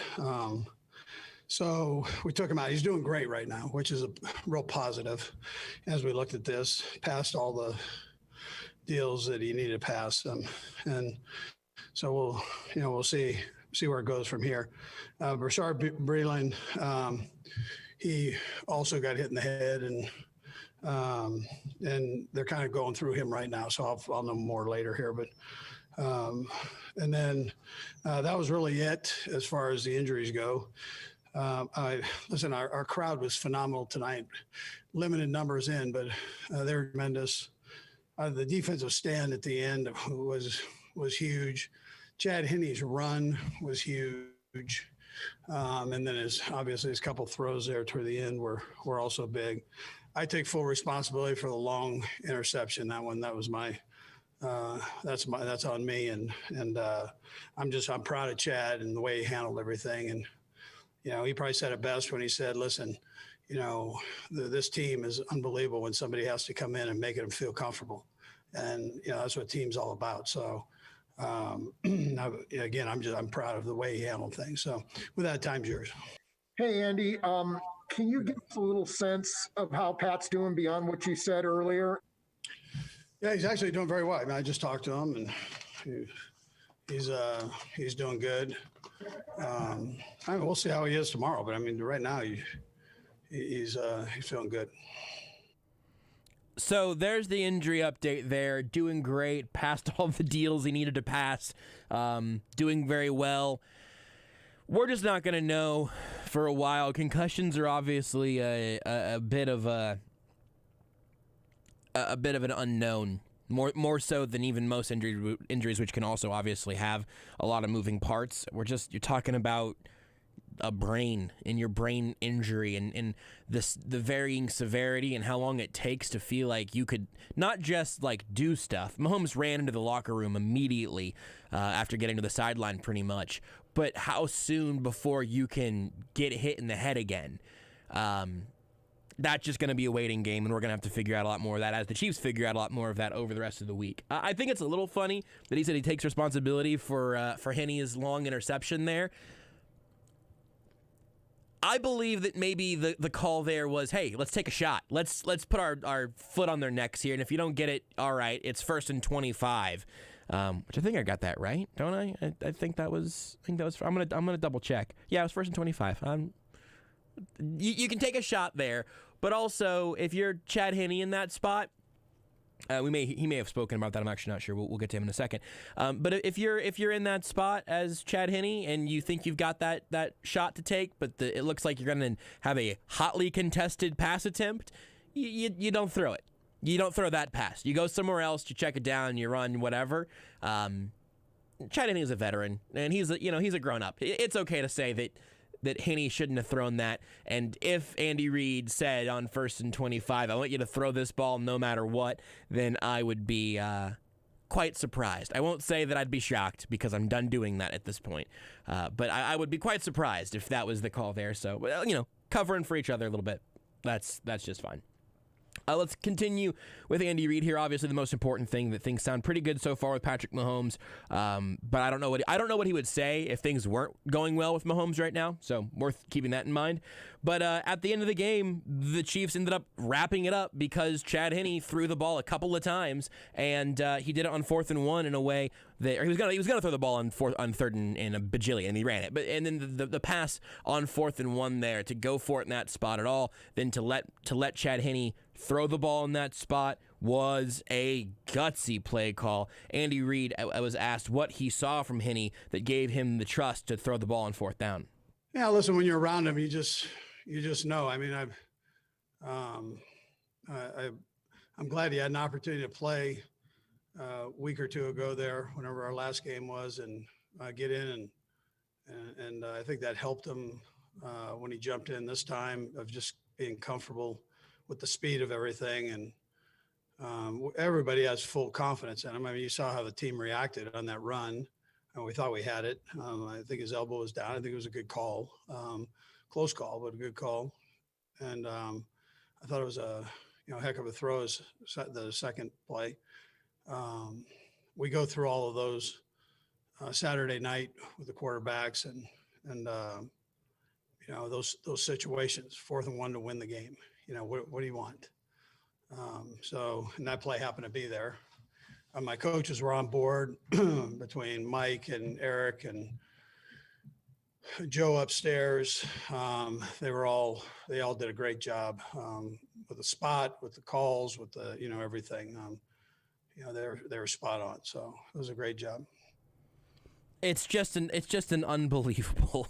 It's just an unbelievable way to end that game. Again, I'll tell you really quick, in fact, just kind of as a little checkpoint here. The Chiefs took the field goal on 4th and 1 at the 15. They were up 9 at that point. The reason that field goal stunk was because it was a one possession. You're up by 2 possessions there. You're up by 9 points. The Browns need to score twice. Well, you go up 12 and you kick that field goal to go up 12. It's still 2 possessions. It's a 2-possession game either way. That didn't change anything. If you get that first down on 4th and 1 at the 15, though, and also you're at the 15-yard line without your number one, without your quarterback, you don't know when you're going to be back down there again, when you're going to have that chance again. So go for it there and try to really put things out of reach earlier. That one hurt me. That one hurt me. The Chiefs left some points on the board in some other places as well. But I think Andy Reid made the wrong call on that 4th and 1, and then at the end of the game, obviously made the unbelievably gutsy call and went for it there. I'm not trying to, undercut the absolute cojones that showed up at the end of the game. But I would like to see maybe a little more of that as the Chiefs need to pick their spots in terms of their aggressiveness. I think they missed one and got one. Thankfully, the one that they got was the one that sealed it at the very end. They might not have needed that if they had gone for it earlier, but I digress for the time being. I feel like me harping on that is not going to convince anybody new, and is just going to make people mad at me for talking about not being aggressive enough on fourth down whenever they had an incredibly aggressive play to end the game, and it worked. But it worked. Maybe do that. Run that play earlier. Do both. Go for it both times. Okay, I actually digress now. Back to Andy Reid. Going through all of the moving parts in this game, and there were so many, he was asked if he has anything that will stick out from this game going forward. Probably just the intestinal fortitude of the guys, pounding through, not getting down when Pat went down. That's easier said than done. There's just, somebody asked that just about the quarterback. So that part of it, having that trust and having earned that respect from the guys, I think is big. I think we'll all remember that run and the dive and then the throw. But listen, nobody got down. I mean, there was nobody that was hanging their head or moping throughout the game. Things didn't always go the direction we wanted it to go. And, the guys kept battling. And then I think that defensive stand at the end was huge. That's a good football team. Kevin's done a great job with that team. And their guys play hard, man. I mean, they've got a lot of talent. They play hard, and they've got good schemes. It's not going to get talked about as much as it should, but Baker Mayfield had a pretty nice game. It felt like almost all of his incompletions were either drops or throwaways. He had some throws today. That Browns offense did some things pretty well, and the Chiefs defense held them to just 17 points. That's going to get overlooked because the story of this game will be Patrick Mahomes and by relation, Chad Henne. But the Chiefs defense does deserve a huge chunk of the credit from this game because one more touchdown allowed earlier in the game, not even just at the end, but earlier in the game, really changes what you need from Chad Henne and what you need from the Chiefs offense. And maybe they could have, if they needed more points earlier, maybe they would have gone for it on that 4th and 1 that's going to stick with me for a little bit. Maybe they don't, whatever. But it ended up being, in the truest sense, a team effort in Mahomes' absence. Intestinal fortitude all over the place, as Andy Reid put it. With that in mind, Andy Reid was asked today, right after the game, just a little bit ago, obviously. He was asked what goes into building the strength of a team to not get down, as he was saying there, whenever your starting star quarterback does get injured. Yeah, so listen, I think it's the character of the guys that Brett's brought in here, and then the will to win. I mean, that's somewhere you got to be able to reach deep during the tough times and pull that out. And if the coaches are flinching, if the players, your leaders are flinching, then it's not going to happen. And our locker room's not going to flinch. I mean, they're tough that way. That doesn't mean you're going to win every game. That's not what I'm saying, but it's going to sure give you a chance. And then it builds confidence in the coaches to go for a 4th and 1, right? I mean, there was no doubt. I think everybody knew we were going to go for that play on our side. I'm not telling you that in the world here, but on our sideline, guys just went, hey, there's no tomorrow. Let's go. I mean, let's roll. So I think that's important. I love that. I would get that. I'll get the waveform of that audio clip tattooed on my forearm. I love that. I just again, honestly, I just wish they felt like that more often. I wish there was more of that. Even, and I think what he's alluding to in there is, there's not as much confidence built in automatically whenever Henne comes in, which maybe made them a little more squeamish about the 4th and 1 from the 15. But I adore that clip and that logic there from Andy Reid. I hope that carries over. I hope that's the vibe, and I hope that's engraved in a plaque somewhere at Arrowhead for the remainder of this season and beyond, honestly, because I think more of that will not hurt this team. It will only benefit them in the long run.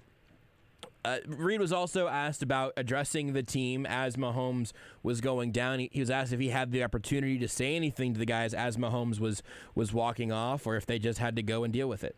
Yeah, there was no time to say anything other than let's go. Chad, get one. I mean, we're in the middle of it, trying to win the game, right? So there's no time. We've rehearsed all that before, so it's not, there was no time to talk about it. Guys know, and that's the part that I think is a tribute to Chad and how he handles himself. So you don't earn that respect from the coaches and the players without handling yourself the right way every day. Whether it's in practice, he runs a scout team, he's a scout team quarterback, how he handles himself there, how he handled himself in the locker room, meetings.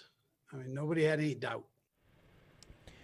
Let's dig back into the fourth down topic, because I think all that's really, really interesting. Reed was asked, in terms of the fourth down game plan, does it change whenever you make the change at quarterback, or do you just stick with what you were planning on doing with your starter?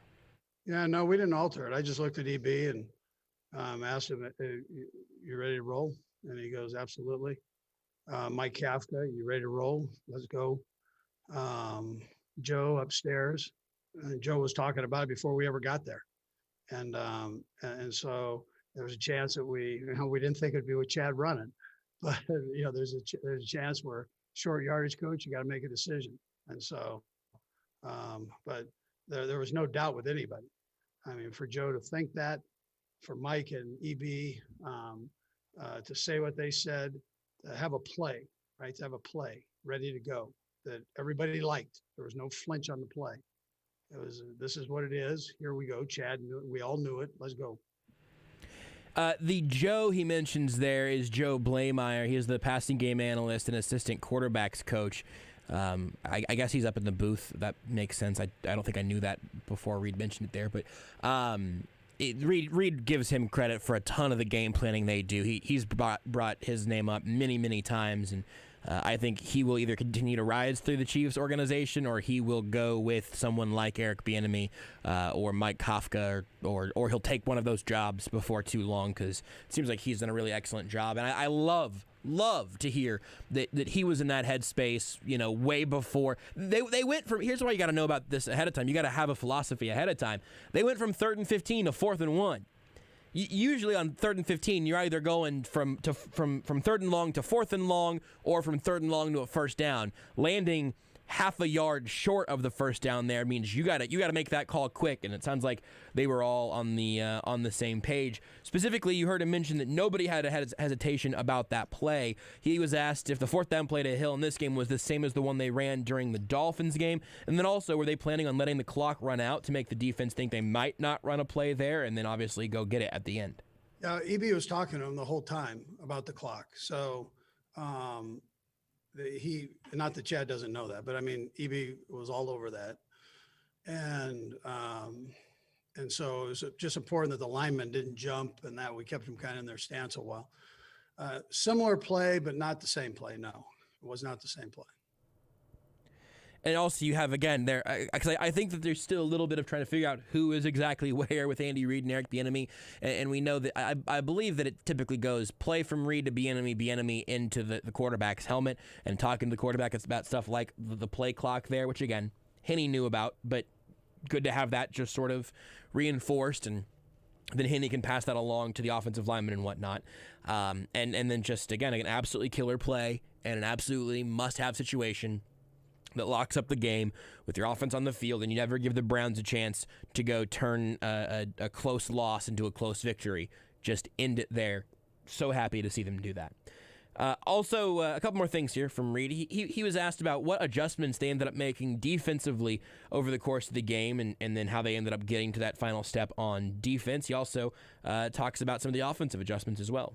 Yeah, I thought we got pressure on the quarterback. I mean, and that was important. We had a couple of big tackles. I thought that was big.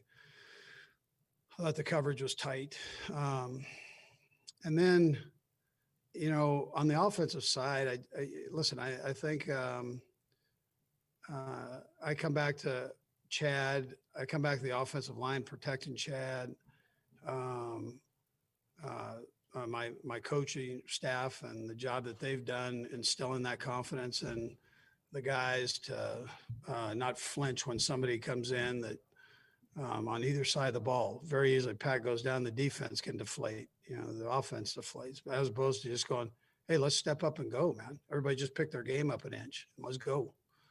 And that's what you saw today.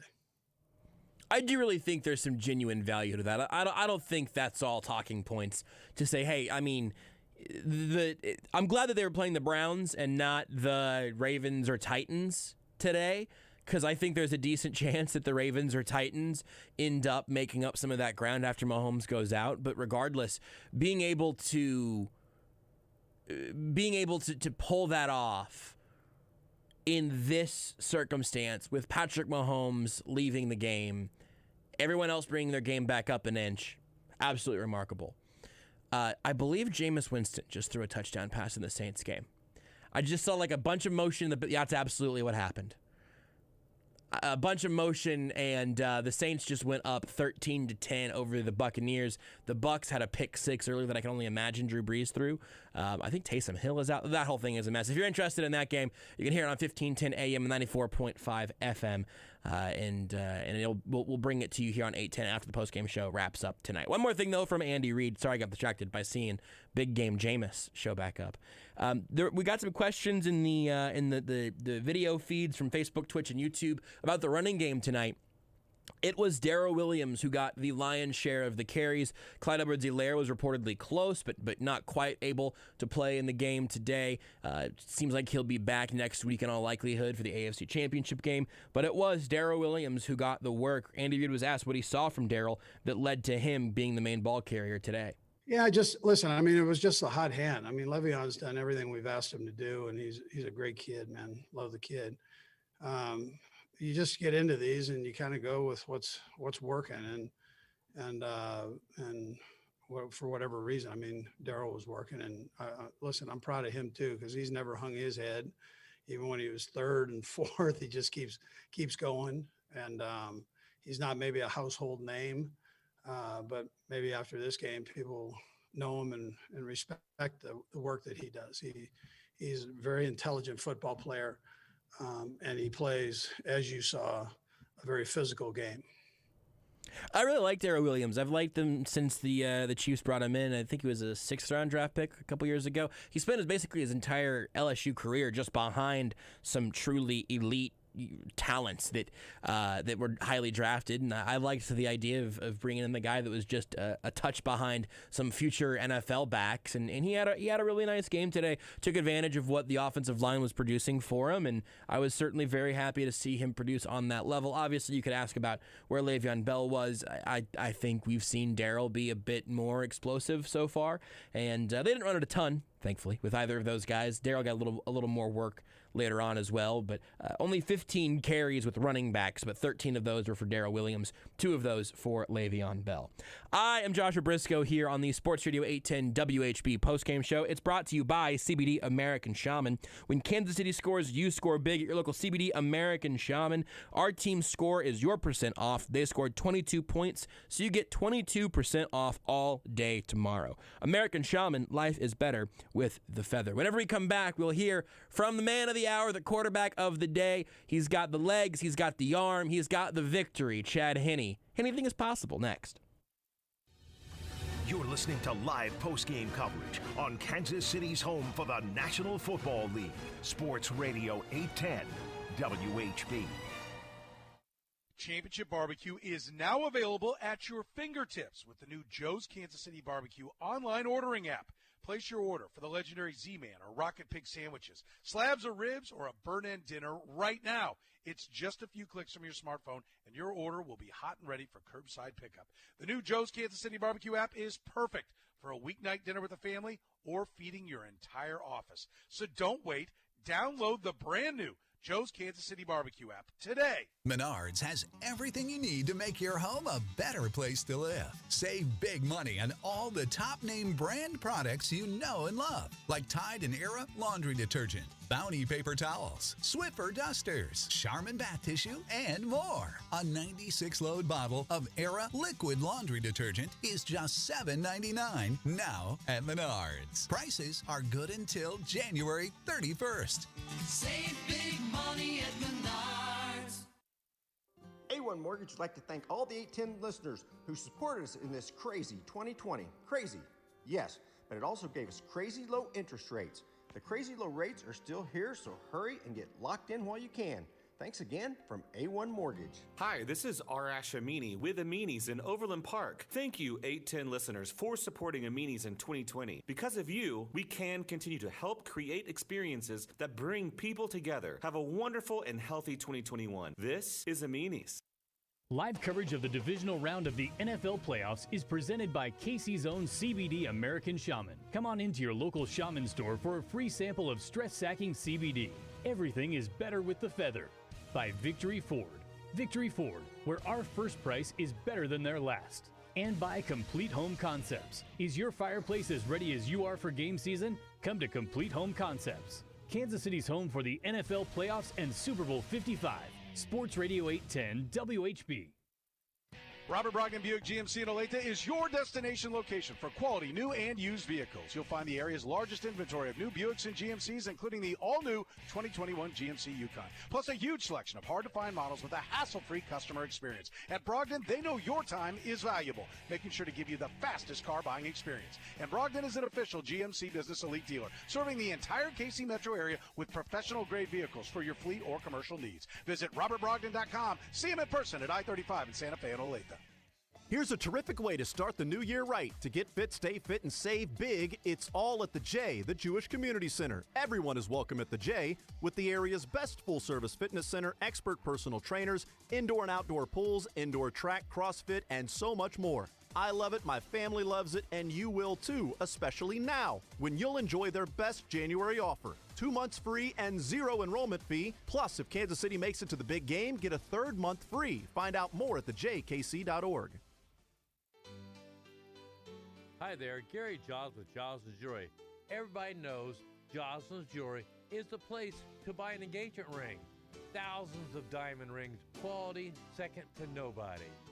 Come on into Giles' 95th and Antioch, right in front of the big Hy-Vee. Giles' Jewelry, we're the jewelers you'll recommend to your friends and family. Giles' Jewelry for the best that's yet to come. Oh, ship!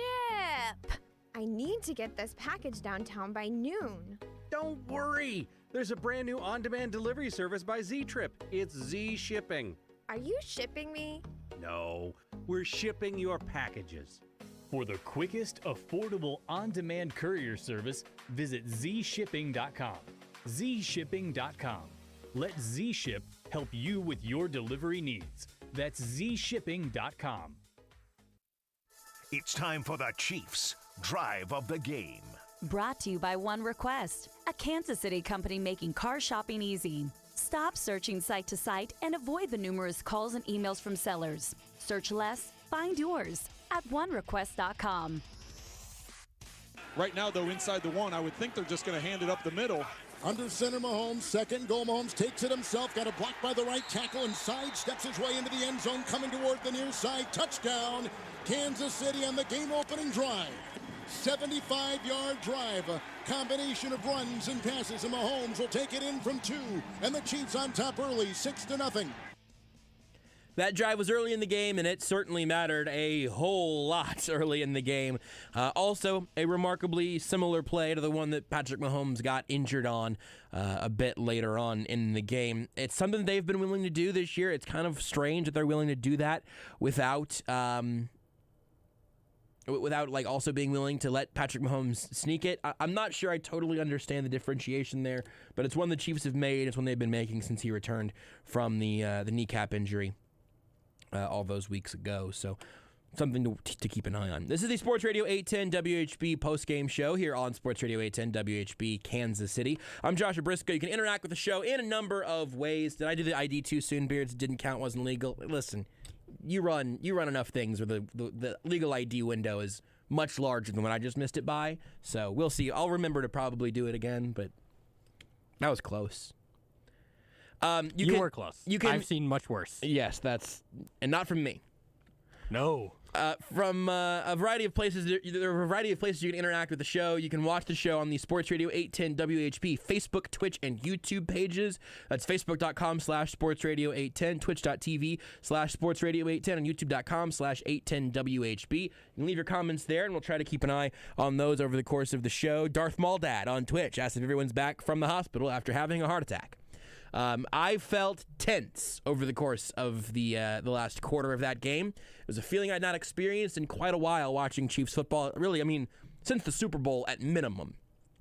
We even talked about this, especially after the Texans game to kick off the year. It's like, well, that game kind of snoozed by. To be honest, right before the game, I'd had a nice order of chicken strips from a wonderful chicken restaurant. It will remain nameless for the time being, although you probably saw my cup in the Facebook shot if you're watching on the video side of things. I love lots of great chicken places. But kind of right ahead of the game, had some nice food, kind of got all set up, started the game. And like, all right, I mean, this is a playoff game, but it doesn't, I don't know, man, it didn't have the intensity level that I was sort of expecting it to. And I think the reason is because you feel so confident in the team with Patrick Mahomes.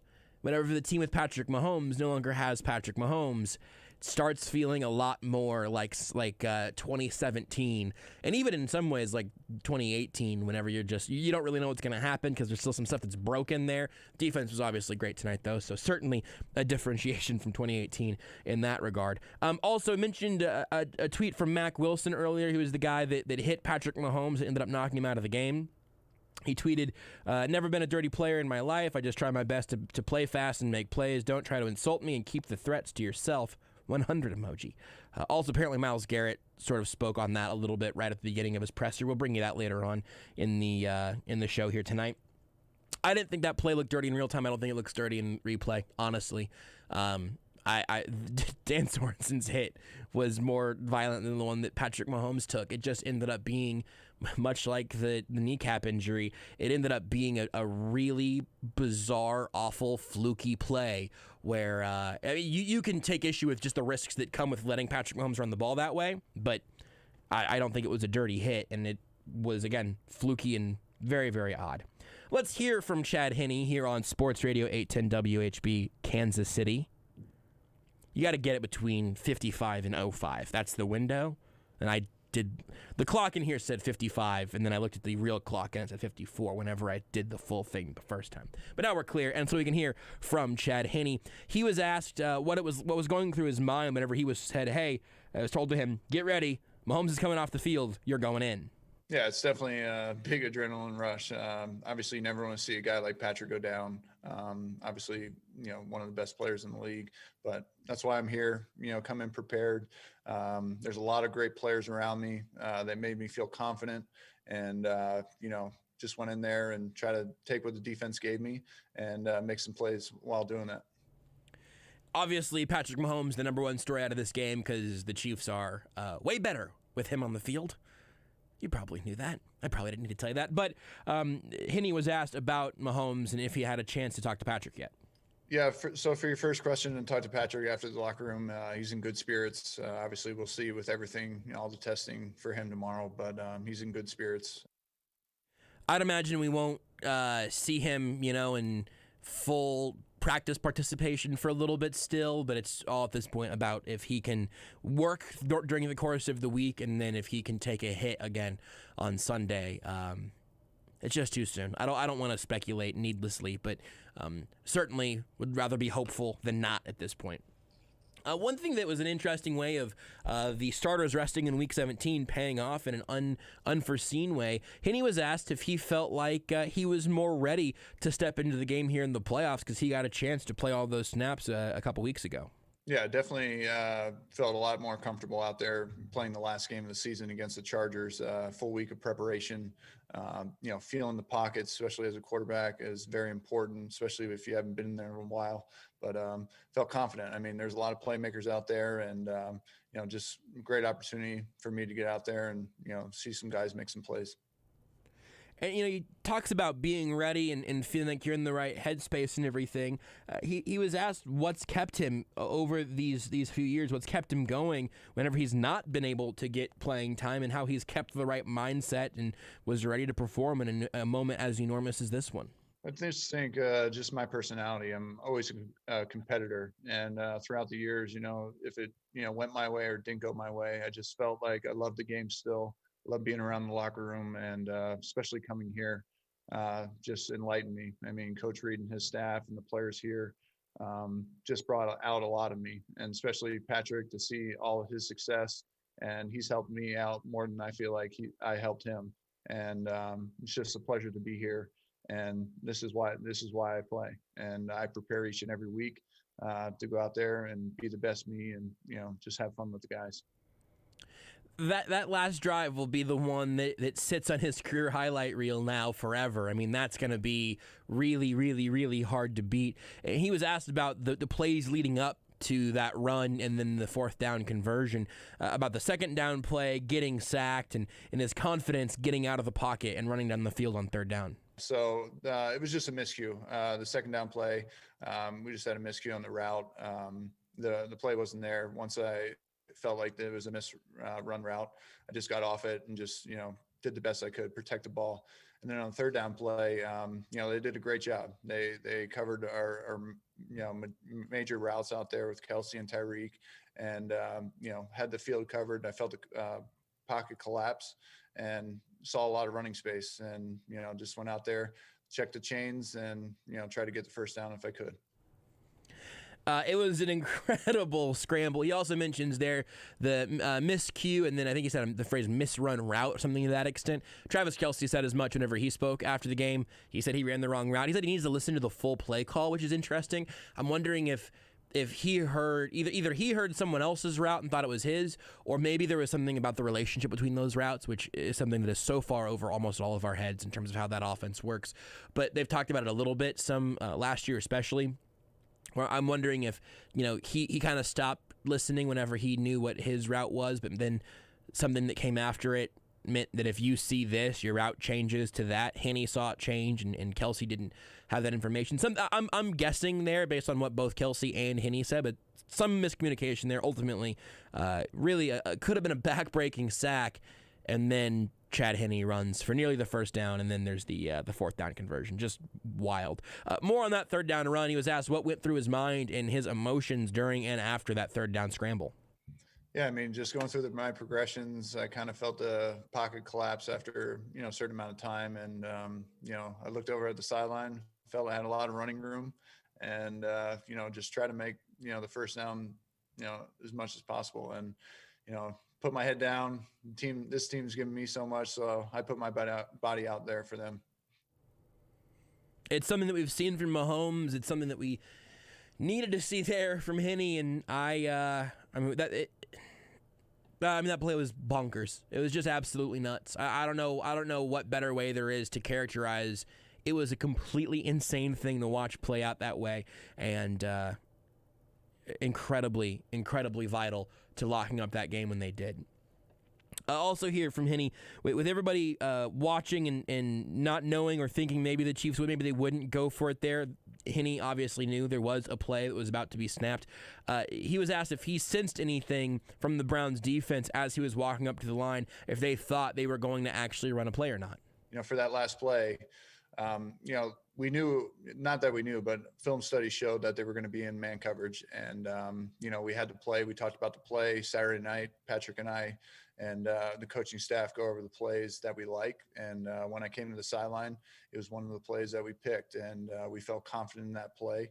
And, one-on-one matchup with Tyreek Hill, majority of the time he's going to win. And he did a great route, and I just had to put the ball where it needed to be. It's a good little insight into how that process works. I mean, they've got a series of those plays they really, really like. They figure out a day or two before and have that in their back pocket, and then you end up in that situation. Burn it. That's the time to use it right there. I told you ahead of this game on the pregame show this morning that I thought we'd see some things that were derivative based off some stuff they had shown earlier with a little different twist on it. I thought we'd see some things that were brand new. We'd see them burn some of the stuff that they're not going to save for another day. it's unlikely that there will be another 1 yard that's more important to pick up in the rest of the postseason. Definitely could be. They also definitely have other single-yard plays, and that one's really specific, I think, to the Browns and to being at least in man there, as he mentioned. They whipped it out in that moment, and that's the way that I described it. I'm just going to leave it there. They whipped it out when they needed to. Yeah, they did. On that play, Henne was asked what was going through his mind after he completed that pass to Hill to essentially end the game. Yeah, I mean, obviously full excitement. I mean, we knew first down wins the game. And like I said before, we love to play, love the matchup. And for me, it's just he won the route and just put the ball where it needed to be. And we're a smart team. Coach is always reminding us in the headset, hey, first downs game, don't go out of bounds, stay in bounds. And Tyreek made a smart play there. And, icing on the cake. The other element of this that's come up a couple times is, the Chiefs went through their season with the starters 14-1. They won the Super Bowl after not losing for quite a long time leading up to that game. And then they lost exactly once this year with their starters out there. And then now they are headed back to the AFC Championship game, hosting it for the third consecutive year, something that no one in the AFC has ever done, and only one NFC team has ever done, Andy Reid's Eagles. But over that course, the Chiefs are always taking everyone's best shot over the course of this season, and Henne was asked how that fact has helped prepare them for this playoff run and how it helped prepare him for today. Yeah, I mean, I think a lot of the games, a lot of close games, this team's definitely resilient, down in some games in the fourth quarter, and, we come back and win, or the defense, gets a big stop for us, and we get the ball back and a chance to win as well. But definitely resilient, and those tough games and the best shot that we got from every team is definitely going to help us push through. Facing good Buffalo team this week, and we'll be up for it. But same thing, just back to the board, be prepared, and we'll give them our best shot just like they'll give us theirs. Two more clips here from Chad Henne. He was asked if he's had a chance to talk to his family before he took to the podium about how that process went, where he came in and won them a playoff game. Yeah, I haven't gotten to talk to him yet, but we'll be excited. I know my wife and kids at home, go home, give them a big hug. And like I said, we'll enjoy it tonight and then back to work tomorrow. Last thing from Henne, he was asked for his thoughts on the hashtag anything is possible, which Patrick Mahomes tweeted out, as we mentioned earlier, and the love that he feels from his team. There's a little nugget in here about Chad Henne and social media that I think you're going to want to hear. Yeah, I mean, other than LinkedIn, I don't think hashtag any given Sunday or any given possible is going to show up on LinkedIn. But no, it's great for him to have confidence. Just like I said before, once I got in that huddle, everybody had confidence in me. They were pushing for me, had my back, and this is a great team. It's a great opportunity to go out there and play with this team and come out with a victory. In the coming weeks will have a lot to do with how great they'll look next spring. Get your 2021 lawn off to a great start today at ryanlawn.com.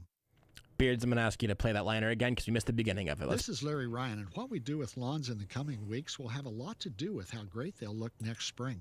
Get your 2021 lawn off to a great start today at ryanlawn.com.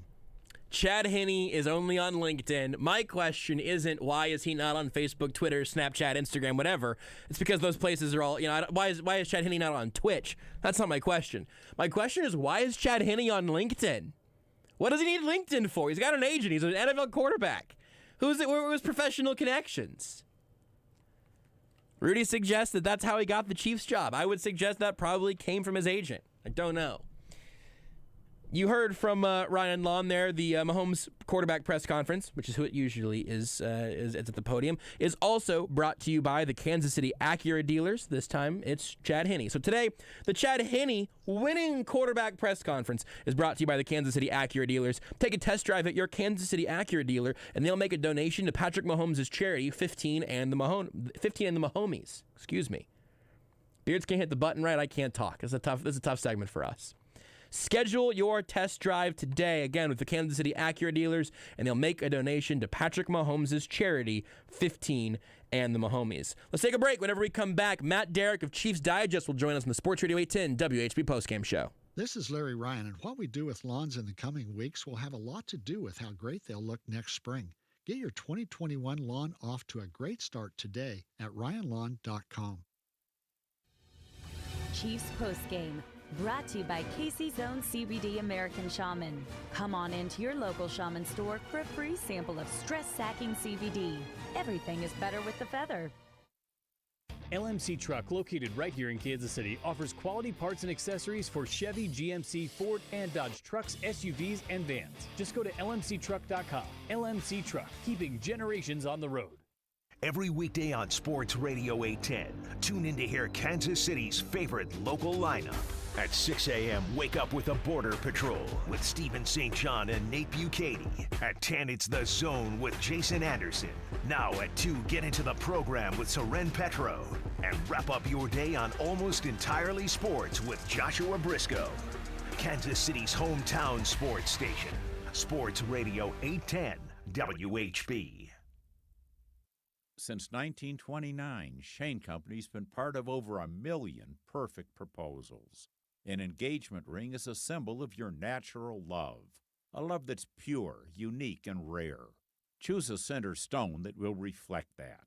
At Shane Company, all of our diamonds, rubies, and sapphires are natural, rare stones, sourced directly from suppliers worldwide who share our dedication to the highest ethical standards. Because we have the largest selection of natural stones in every price range, and each stone has its own unique characteristics, it'll be easy to find a center stone that's perfect for the two of you. Visit our store or go online to create a one-of-a-kind ring that's as genuine as your love story. Now you have a friend in the jewelry business, Shane Company and ShaneCo.com. A KC tradition since 1957, Hereford House is a locally owned steakhouse that has served generations of Kansas Cityans. Hereford House exclusively serves certified Hereford beef, which has been proven to be naturally more tender and flavorful than other brands. All their steaks are aged 21 days, hand-cut daily, and grilled over an open charcoal flame. This process provides a wonderful aroma and delicious flavor that cannot be duplicated by any other cooking method. Hereford House, Leawood, Independence, Shawnee, and Zona Rosa. When the unexpected comes calling, bounce forward with Comcast Business. Bounce forward fast with internet speeds up to 1 gig. And bounce forward with the flexibility to update your bandwidth in just a few clicks. Get started with a reliable internet and voice solution from Comcast Business, starting at $64.90 a month for 12 months with a 2-year agreement. Call or go online today. Restrictions apply. New customers only with 35 megabits per second service and 1 voice line. Early termination fee applies. Equipment installation taxes and fees extra and subject to change. Call for details. Rock your home with new tops from Kansas City's best countertop fabricator, Rock Tops. They custom fabricate and install stone surfaces that will make you fall in love with your home. Making homes look incredible is Rock Tops' thing. Being nice just comes naturally. Rock Tops offers carry-out samples and virtual or in-home appointments. Call 913-782-0802 or go to rocktopskc.com. Mention 810 Rocks to receive 10% off right now.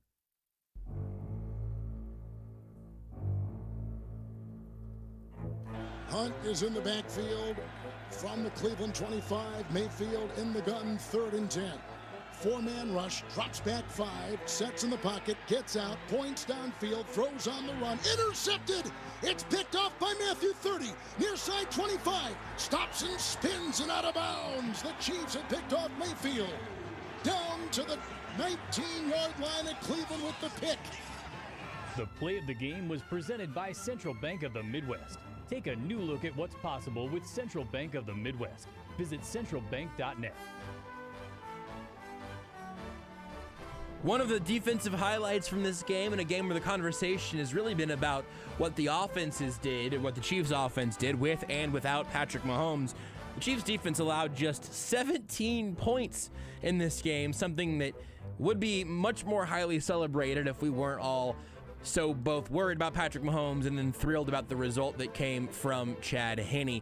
This is the Sports Radio 810 WHB postgame show. I am Joshua Briscoe. I'm no longer doing the show solo, joined now by the phone by Matt Derrick of Chiefs Digest. Follow him on Twitter at Matt Derrick. In fact, I haven't checked to see if Matt's crossed I think he was closing in on 20,000 Twitter followers. We'll circle back on that in a moment. But first, I'll tell you that Matt Derrick is brought to you by Bob Hamilton Plumbing, Heating, AC, Rooter, and Electrical. The Chiefs scored 22 points today, so you can get 22% off the Bob Hamilton Service Partner membership that includes 4 checkups a year on plumbing, electrical, HVAC, priority service, and 15% off service work.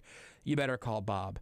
Matt, thank you for joining us, as always. The first thing is a very serious radio question. It's just, what do we know about Patrick Mahomes? What did you hear that you thought was interesting from Andy Reid? And what's your feeling for where we'll be 5 or 6 days from now as the Chiefs get ready for the Bills? I didn't hit the button. Matt, let's do that again. Great question by me. Dumb of me to not hit the button that makes your phone be on the air. Same question, but now you're on the air to say it. It was a great question, Josh. So let me just tell you that first off. Love that. But, thank you. Yeah, I think the most Reid did not have to twist himself too much a pretzel to avoid using the word concussion. The chief said that he was being evaluated for a concussion, but that's really it. But the fact that they're talking about how he's in good spirits, he's feeling very well, he's going to get further evaluation on Monday. I mean, you're hearing all of the right things that should make you feel better about the prospect of him being available next week. I think the good spirits thing I've questioned. What would they say if it was really bad news? Do they say that he's in poor spirits? I don't know. But it does seem like, again, the most of the news so far has been at least not negative.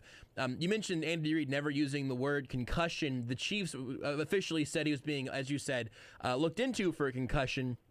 But then he was just downgraded to out. I never saw them give an actual injury designation. It was just Patrick Mahomes is out now. So if you have to extrapolate that, and then also just instead of just guessing what's coming, do you have any idea what the timeline might be whenever we get a little more of a concrete piece of information?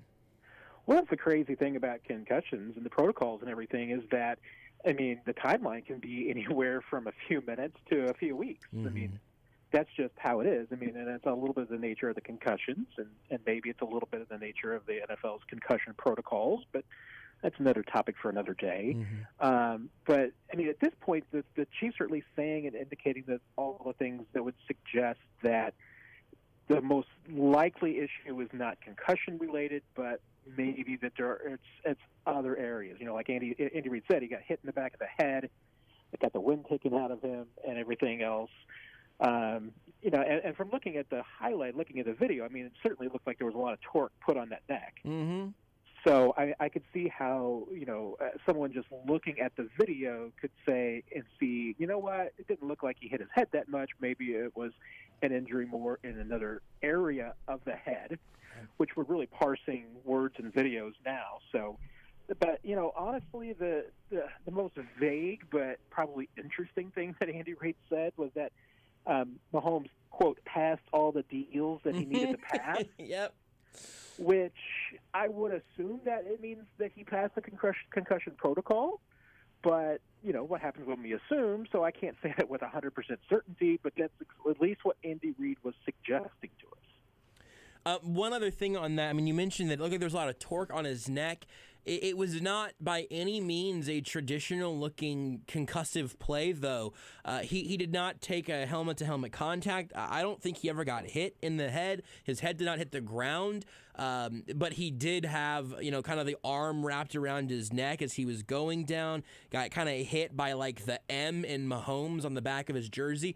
Just a really awkward, weird play that whenever he came up wobbly, I was afraid for his knee because of how he kind of slid to the ground there. But what were you thinking as you saw that play in real time, and then what have you thought about it looking back? Yeah, I mean, when you saw the wobble, the wobble kind of classic concussion symptoms, so that's exactly what I kind of went back to. And I'll be honest, you know what, and a little bit it was because I was already watching video of it earlier in the day, because, you know, the possibility that the Chiefs are going to be playing Buffalo next week, and going back to Joe Montana's concussion in the AFC Championship game back in 1994, Montana looked exactly like that. You know, in those brief seconds that Mahomes is on the field, you know, a little wobbly. You get the eyes kind of, you know, staring off into the distance. I mean, it felt that way. But you know what? I mean, getting the wind knocked out of you will do the exact same thing. Yeah. So that's why, you hate to speculate. You hate to try and derive too much from what you see and not just, hey, in medical situations where you should always defer to what we're told rather than what Dr. Twitter thinks. Mm-hmm. So, I mean, that's kind of where we're at. But, like I said, the big thing to me is just that right now we're hearing all of the right things. The fact that Patrick Mahomes is on Twitter is probably a good sign, too. Mm-hmm. Well, okay, so then what about everything that happened after Mahomes left the game? There was the 4th and 1 on the 15 where they took a field goal that I'm gonna continue to air out this as my dirty laundry before celebrating what the Chiefs did later. But it was 4th and 1 on the 15. The Chiefs were up 9, which is 2 possessions because the Browns didn't go for 2 when they very well could have tried to make it 8 earlier. But they kicked a field goal there to take it from a 9-point lead to a 12-point lead, which takes it from a 2-possession lead to a 2-possession lead. That frustrated me. I understand that they're trying to figure out they've got a different quarterback in. What can they do? But that was the wrong call. Anyway, they do that, and then later they have 3rd and 15 where the time is part of the conversation, but they also would love to get a first down and just end it. Chad Henne drops back to pass after taking the sack on the play earlier, and he scrambles. He scrambles, and he almost gets there, but does not quite. I thought they gave him the right spot. And then it's 4th and 1, and the clock is still running, which is great, and they line up, which made sense, and then they snap the ball in shotgun, no less, and Chad Henne threw it again. What? You can start back from the first 4th down that I'm talking about. You can start it from the moment he came in for Mahomes. You can go straight to those 2 plays at the end. I just what did you see and what did you think as you saw how all of that was unfolding with Chad Henne at quarterback?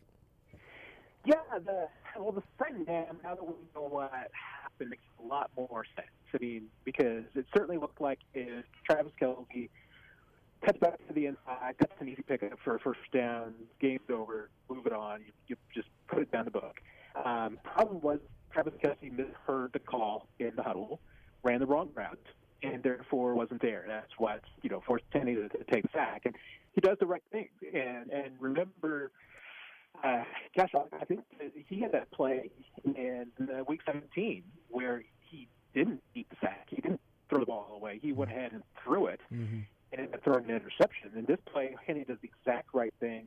Kelce's not where he's supposed to be. He goes ahead and eats the ball, takes the sack, saves the possible turnover. 3rd down, yeah, I mean, that was – I thought the Chiefs would likely throw it there, but I thought it would be the Andy Reid patented screenplay. Just try and run as safe a play as you can so that you continue to run the clock, try and get some yards. Hey, Darrell Williams can get it for you. Great. But no, they were actually trying to look to push the ball further down the field, and they put a lot of faith in it. And I think it's interesting that you do bring up the earlier down because they certainly were not at that point willing to put the game in the hands of Chad Henne. Mm-hmm. But here on this 3rd and 14, they certainly were willing to put the game in the hands of Chad Henne, and then they did it again on 4th down.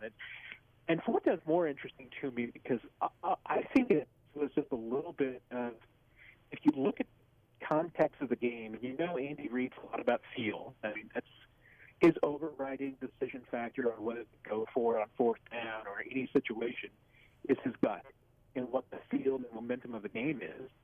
And, looking back on it, honestly, I think Andy Reid called just about a perfect game. I mean, I think it was in the zone. I mean, this was like a Michael Jordan-esque kind of zone in that everything he was calling was working. Mm-hmm. I mean, just because the Chiefs didn't go out there and put 40 points on the board, they only had 8 possessions. Mm-hmm. One of them, they ran out the clock. Now, the other 7 possessions, they score on 5 of them. There's a field goal on 6th one. And the only one that they score on was your backup quarterback who was an interception. Yeah. I mean, it was by and large a perfect game. And I think it was absolutely a point of Andy Reid says, you know what, we know what the Browns are going to do here. They're going to come out here and they're going to line up in man coverage. We've got a play that we know is going to work. We have absolutely zero doubt that it won't work. Let's go for it. Do it. And clearly there was no doubt. I mean, they even talked about it in the game. That's what we were going to do. So, I think it just goes back to the tremendous confidence that Reid had about the game, confidence to even do it with Chad Henne. I mean, and like I said, everything was working, so why not trust your guy in that situation? Yeah. Here's what I'm going to do, Matt. I'm going to put you on hold real quick. I'm going to let Beards call you back because your phone is working as hard as Chad Henne was on 3rd and 15. But it did come up just short of the marker, so we'll have Beards call you right back here in just a second. We're talking to Matt Derrick of ChiefsDigest.com. You can follow him on Twitter at Matt Derrick. He's still closing in on the 20,000 mark, but is not yet quite there. So we'll get Matt back on the line, hopefully with a slightly more secure phone line momentarily.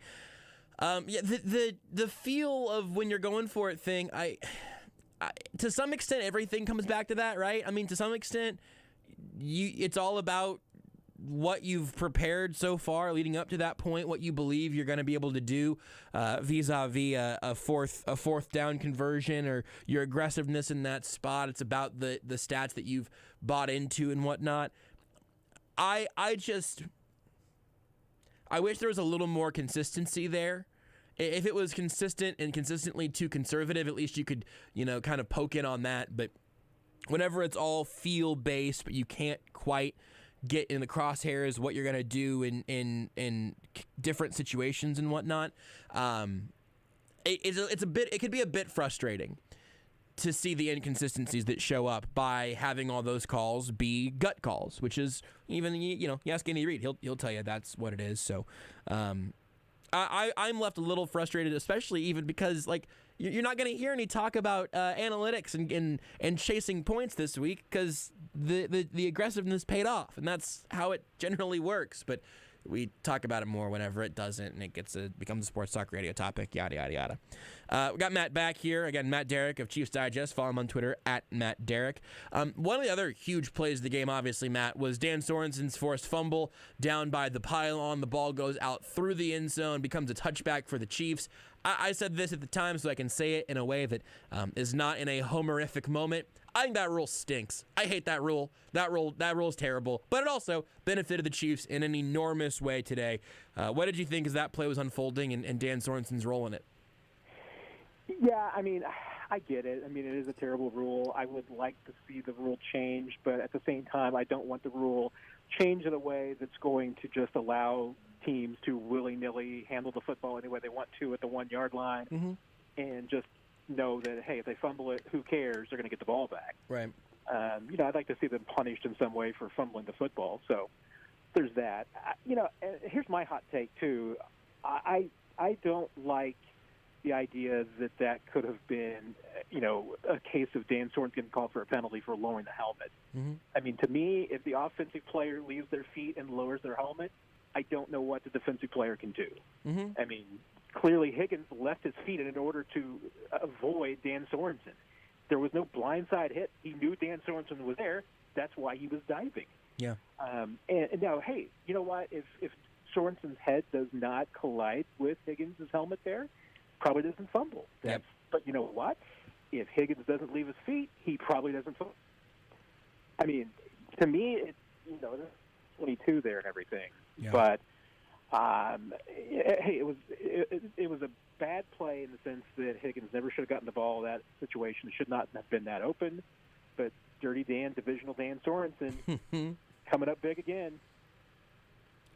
We couldn't have it any other way. I mean, from that, there was the DPI called against him. At that moment, I knew 1,000% Dan Sorensen was going to force a turnover at some point. It just came 2 minutes after the pass interference and not 2 quarters later.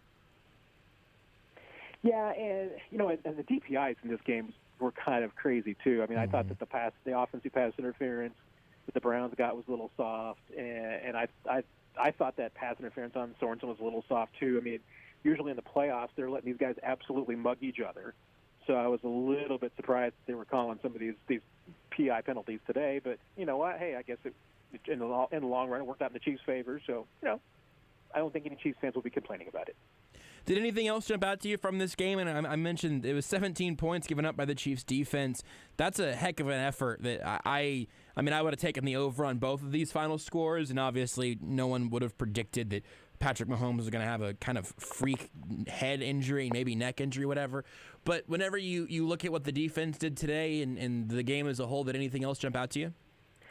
I mean, I think it started early, and I don't know how much of it was just simply that the Browns came in with a game plan that I don't like, or that they were just simply taken out of it, because I thought that the only way that the Browns would win the game is if they came in and, ran the ball down the Chiefs' throat. Just completely controlled the tempo, took it away, Chubb and Hunt, get in the end zone 4 or 5 times, and that's the way it goes. The fact that the Browns just absolutely abandoned the run game early, I do think part of it was that the Chiefs were absolutely geared up for it. They were playing well in the first half to take away the run game. Had the Browns stuck with it for the entire game, I think they might have been able to pull this one out.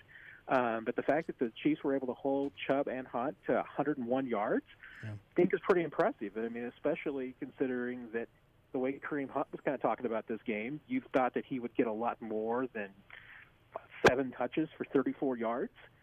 Those are the 2 best offensive players the Browns have, and the Chiefs bottled them up. Yeah. The Chiefs' running game was also interesting, I suppose. Darrell Williams got 13 of the 15 carries given to running backs. 3 for him, 2 for Bell. Nothing for Darwin Thompson out there. Obviously, Clyde Edwards-Helaire did not play in this game. Darrell looked good. Darrell averaged 6 yards a carry. He was taking what the offensive line was giving him there and had a couple in relatively high leverage situations, and I felt pretty good about that. I tweeted it right before. I don't even remember what he did, but he did something moments after I tweeted that it seemed like his Damian Williams moment might be coming up, and he certainly had a couple moments of his own tonight. Yeah, I'm just kind of adding the numbers up in my head. I believe if you take what Darrell Williams and Le'Veon Bell did in the pass game as well, throw those numbers together, I believe they outperformed Chubb and Hunt. I think that's true. It's basically just Darrell because Bell had 2 targets but didn't catch either. But yeah, those he 6 was. yards that Le'Veon Bell, really key though. It might put him over the hump. Yeah, you might be right. Put him over the hump. So yeah, no, I mean, I think Darrell had 94 offensive yards all total. That's a good output. I mean, and for going into a game where you don't have Clyde Edwards-Helaire, I think if you were told that you were going to get 94 yards of the Darrell Williams, if you're the Chiefs, you absolutely take that to the bank and cash it as quick as possible. Yeah. And the other thing that stands out to me is that Patrick Mahomes had 255 yards passing in 5.5 drives. Crazy. I mean, at that rate, if the Chiefs had 10 possessions, he'd had 500 yards passing. I would have enjoyed that. I would have preferred that, personally. And I don't think you would have had to have 68 attempts like, Big Ben. So. Yeah. By the way, so 94 yards for Darrell looks like that's right. My snarky self needs to go ahead and sit back down because Le'Veon Bell's 6 yards gets you to an even 100. That's a better number. So almost 94 of the 100 are going to be from Darrell all-purpose, but 6 more from Bell. We got to include him in the math there. Last thing, Matt, if you look ahead to next week, and obviously we're at a point right now where we don't know if it's going to be Patrick Mahomes or Chad Henne starting, and we'll learn more over the course of the week. You can probably, I'd imagine, follow @MattDerrick on Twitter. Check out ChiefsDigest.com for more on all of this. But if you look ahead to Chiefs Bills and you're saying, all right, Chad Henne starts this game, I would expect this. Patrick Mahomes starts this game, I'd expect this. Where would you go right now? I mean, if Patrick Mahomes plays, the Chiefs win. I mean, I don't think there's any doubt about that. They're just the best team in the league. I would be stunned if he plays and they didn't win at this point. With Henne, I think the Chiefs are probably at a point in the season where, you know what, it doesn't matter who the quarterback is, but what their game plan will be. I think they're going to do the same things. It's just a matter of, how efficient and successful they can be. I mean, I don't think they will be as efficient as they would with Chad Henne. I mean, I just don't think that's humanly possible because Patrick Mahomes is that good. Yeah. So to me, I mean, it's a difference between maybe being a 75% likelihood to win to being more of a 50-50 shot. I mean, the Chiefs don't all of a sudden become bad because, and I've said this for a while, I mean, you can go back to the Alex Smith days. And looking at what Matt Moore did last year, you take Patrick Mahomes out of the Chiefs, and they're not 2-14 team. They're still a playoff team. Yep. To me, I think they're probably a 10-6 type team. Maybe they go 9-7. Maybe they, a couple of breaks to go 11-5, 12-4. I mean, that's who they are. I mean, Mahomes is just the one that makes them a Super Bowl champion. So if they don't have him, they still have a chance. Personally, this might be controversial. I hope Patrick Mahomes plays in that football game. Personally, that's just my the views of this individual do not necessarily represent the views of Sports Radio 810 or Matt Derrick or Beards McFly. Personally, I hope Patrick Mahomes does in fact play in that football game. And I would like to point out another thing that stood out. The Chiefs did have possession of the football for 30 minutes. Oh, it's really a bummer that your phone cut out. It's partway through that really great, really pertinent piece of information. Yes, the Chiefs won the time of possession battle. Therefore, they are truly victorious. Thank you, Matt, you son of a... What does Andy Reid say? Son of a buck? I think maybe that's a Travis Kelce thing. You son of a buck, you. Which honestly feels way more dangerous than just the actual phrase. You may have to try and muzzle me going forward. I might. Thank you, Matt. Thanks, Josh. Take care. Matt Derrick of ChiefsDigest.com. Follow him on Twitter at Matt Derrick. A real son of a gun. That's probably the safest possible iteration. Son of a buck always makes me nervous whenever anyone else ever says it. Definitely makes Beards nervous also. I thought about tiptoeing closer to the line. I will not, because I'm afraid of misspeaking. This is the Sports Radio 810 WHB post-game show. I'm Joshua Briscoe. You can follow me on Twitter at JBBriscoe. And you can watch the show in a variety of places. The 810 Facebook, Twitch, YouTube channel. They're all there. Just search for Sports Radio 810 on any of those platforms. You'll find us. We're live right now. You can't miss us. Also, if you missed any of the show, maybe you're tuning in just now, it'll be up on the podcast page a little while after the show wraps up. The Chiefs won tonight, 22-17. We'll talk more about it and hear from Baker Mayfield maybe a little bit more whenever we come back here on Sports Radio 810. You're listening to live post-game coverage on Kansas City's home for the National Football League. Sports Radio 810. WHB. LMC Truck, located right here in Kansas City, offers quality parts and accessories for Chevy, GMC, Ford, and Dodge trucks, SUVs, and vans. At lmctruck.com, their website features the same detailed interactive artwork as the catalog. Restoring old memories or just getting started on new ones, LMC Truck is here to help. They are more than just parts. Trucks are a lifestyle. They understand that. LMC Trucks helps you live it. Just go to lmctruck.com. LMC Truck, keeping generations on the road. All right, I don't know what you want for this holiday season, but this guy right here wants practical gifts. Gifts I can use, right? Like a great razor. Harry's razors are the best razors around. I made the switch in 2015, and anyone you give a Harry's razor to will thank you for years to come. And right now, for a limited time, my listeners can save $5 off holiday shave sets, plus get free shipping if you use the promo code Petro at harrys.com. They make the sharpest blades ever. Engineered in their German factory, they're award-winning razors backed by a 100% quality guarantee. And their refills are as low as $2 each, so they'll save money time and time and time again. Harry's holiday shave sets come in prepackaged, handsome holiday-themed gift boxes. You can even make it personal by engraving the razor handle. And 1% of each sale is donated back to charitable organizations. Right now, take advantage. Go to harrys.com, use the promo code Petro to get $5 off, plus free shipping off at any Harry's limited edition holiday set. Weighted handle, 3 razor cartridges, foaming shave gel, and a travel cover, all in a great gift box. Don't give socks, give Harry's. Harrys.com, promo code Petro. Every weekday on Sports Radio 810, tune in to hear Kansas City's favorite local lineup. At 6 a.m., wake up with the Border Patrol with Stephen St. John and Nate Bucati. At 10, it's The Zone with Jason Anderson. Now at 2, get into the program with Soren Petro. And wrap up your day on Almost Entirely Sports with Joshua Briscoe. Kansas City's hometown sports station. Sports Radio 810 WHB. Do you want to increase your business sales in 30 days? We've developed a proven method to do just that. What if I told you that for less than $5 per day, you could increase your sales? You can with the help of KC Referral Network. KC Referral Network will promote and market your business on 4 of the most effective advertising platforms: radio, direct mail, digital marketing, and referral directory marketing. Get started today at saleskc.com. That's saleskc.com and increase your business sales in 30 days. saleskc.com. When do you think about your insurance? Chances are it's when you're paying your bill or filing a claim. At Briar Payne Mead, we always think about your insurance. It's what we do. Buying a car, having a baby, building a home, starting a business. Then it's time to call BPM at 913-681-099 or visit us on the web at bpminsurance.com. Great service and extremely competitive rates from the top-rated companies. Briar Payne Mead, 913-681-099. That's 913-681-099.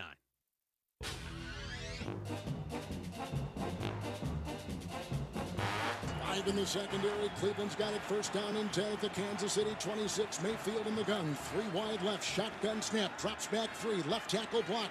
Cocks his arm. Throws down the near sideline. Caught at the 5. Diving to the pylon. Higgins near sideline. And it's going to be a touchback, Kansas City. He reached for the goal line and fumbled it out of the end zone. He sure did. Had he held on to the ball over the pylon, he would have been in, but that's the discussion right now, and it's been ruled initially a fumble once he got to the end zone. You're right, Trent. Let's see as we watch it on replay. The ugly play of the game presented by We Buy Ugly Houses. If you're in an ugly house and it's an ugly situation, call the Ugly House guys today. 1-800-44-BUYER or go to WeBuyUglyHouses.com. Fix that ugly situation and turn it into cash. That was an ugly situation that the Chiefs turned into cash. Like, cashed that check, got the ball back, kept the Browns out of the end zone there. Again, listen, I think that rule straight up stinks. I don't think it's too hard to come up with a way that you can still punish teams for fumbling through the end zone, like Matt was saying there last segment. I think you can just say, hey, if you fumble through the back of the end zone, it's a touchback. It's your ball, but it's now whatever in 20. You're from the 20-yard line, or whatever in goal, perhaps. Or you could even do it from the 10. You can do it from 5 yards, 10 yards behind where the play started. You can get creative. There's no reason for that ball to go to the other team, though. Fumbling it out of bounds just goes back to the team that most recently possessed it.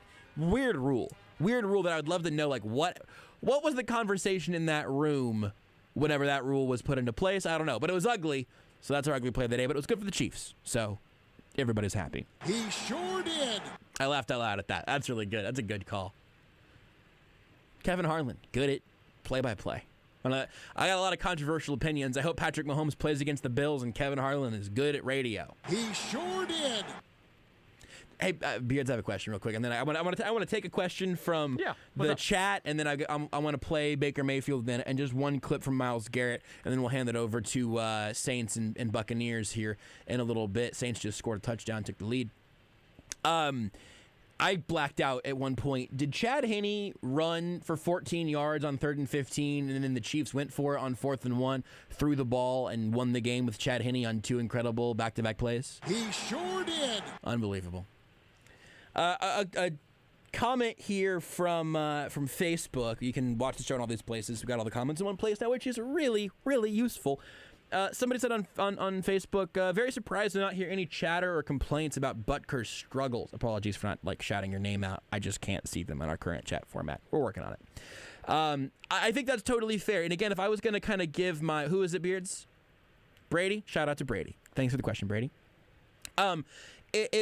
If I can give my just sort of brief grievances that would have been the entire damn show today if the Chiefs would have lost this game, there were a number of miscues that could have absolutely cost the Chiefs this game.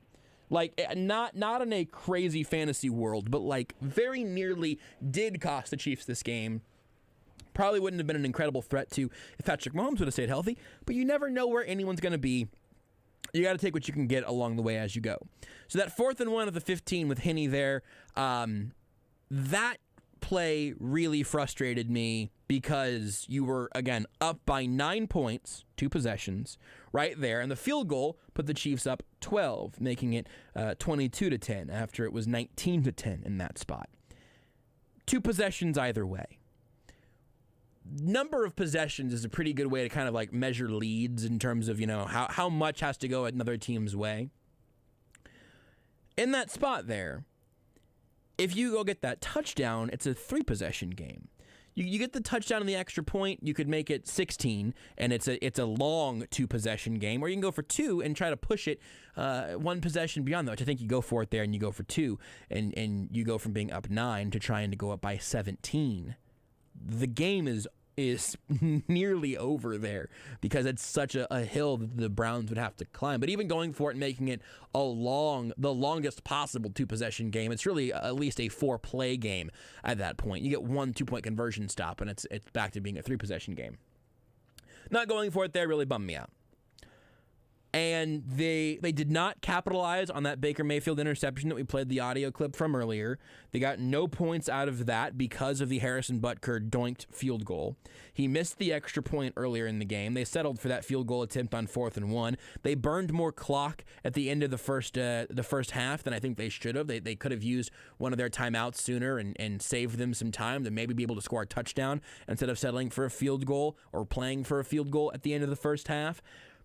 People talk all the time about chasing points, but the Chiefs have left some points on the board as of late. They did it quite a few times tonight. Some of it from Butker, as again was brought up in the Facebook chat. It wasn't a perfect game by any means. Again, a lot of those gripes of mine maybe only get they get less impactful, but more sort of hardened into place because they did the right thing in a similar situation with more on the line. The fact that they didn't do it whenever it was less risky, really just confusing, to be honest. But it is a minor gripe in the grand scheme of things, as they did nail it at the end there. And Harrison Butker, I'm squeamish, I would say. I'm a bit squeamish. It was very windy out there today. It'll be windy again next weekend because Arrowhead is generally a windy place. Let's hear from Myles Garrett really quick, just kind of his opening statement. Rudy told me that he had an interesting thing about the Patrick Mahomes injury and where Garrett was at on that. Let's hear this clip from the beginning of Myles Garrett's press conference. Before we get started, I'd like to say two things. Absolutely. Yeah, feel free. One, definitely praying for Patrick. I've known Pat since we were in high school, and he's always been a great dude. And nobody on our team is head hunting or going after a guy, try to hurt a guy, no matter how good he is. And so I'm praying for his recovery, praying for his success. Always been a quality guy. He does stuff for the community, and he's a leader on and off the field. And you appreciate seeing that, especially from a guy of that caliber, and just always trying to be a positive force everywhere he goes. I think that was just worth hearing from him. The linebacker who hit Patrick Mahomes in that play has tweeted about it multiple times, and Mahomes, quote, tweeted it. I don't think it's worth trying to make that into a thing. I think that was a bizarre, awkward play that ended up in Patrick Mahomes being hurt. It was not headhunting. It was not a helmet-to-helmet hit. It was not. I also don't need Dan Sorensen to be penalized for his hit that forced that fumble, but that was helmet-to-helmet. That you could have made some sort of argument on if you wanted to, whatever. Frankly, I think Sorensen was just trying to get between the ball carrier and the end zone, and it worked. I don't think any Chiefs fan needs to be up in arms about Patrick Mahomes being hunted by the Browns. I think it was an awkward play that ended really, really unfortunately for Mahomes and obviously for the Chiefs. On that note, let's go to the other side of the ball, to the other team's quarterback, Baker Mayfield's press conference just a little while ago here on Sports Radio 810. Baker, how frustrating was it to not get one final opportunity there? They were able to convert the 4th and 1. Yeah, frustrating, but you know what? That's the way these games work. There's long drives. You have to take advantage of your opportunities. We didn't do that today. So yeah, just unfortunate. Talking about opportunities into the second quarter there, Richard's fumble into the end zone. What did you make of that play? How big of a play was that, considering you guys really had a chance to swing momentum at that point? Yeah, I mean, they popped a cover 2 on us. Obviously, it was going to be a big play, but there's, that's the easy finger-pointing answer. But there's so many other plays that we could have done. Obviously, I did the Cardinal sin, threw across my body in the middle of the field on the first drive coming out second half. Just, we hurt ourselves in the first half, and they capitalized, and that's what the good teams do. And so they were better than us. Thanks, Jake. We'll go to Nate Orr. Baker, Richard's obviously trying to score there, reaching out and doing his best to get to that pylon, and just the worst thing that could happen happens to him. What do you tell him after that? The ball always finds a way to come back to you after things like that happen. We're counting on him. There's a whole lot of game left, obviously a full half considering where we were at in the game. So we knew we were going to get the ball coming out second half, and we had everything we wanted. Like I said, we hurt ourselves, and they took advantage. They played extremely well and made plays when they needed to. The other aspect of that play is he gets hit helmet to helmet while diving. Did you guys get a look at it, and did you have any thought on it? I didn't look at it, so no, not really. Thanks, Nate. Jeff Shadell's next.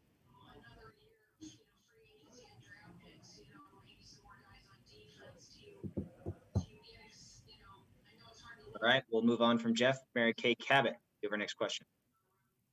Baker, can you sort of put into words somehow just how final this must feel for you guys after you fought so hard all season, pulled together, got through adversity, even fought through a bunch of adversity in this game, losing Jed, Miles getting hurt, and all that stuff.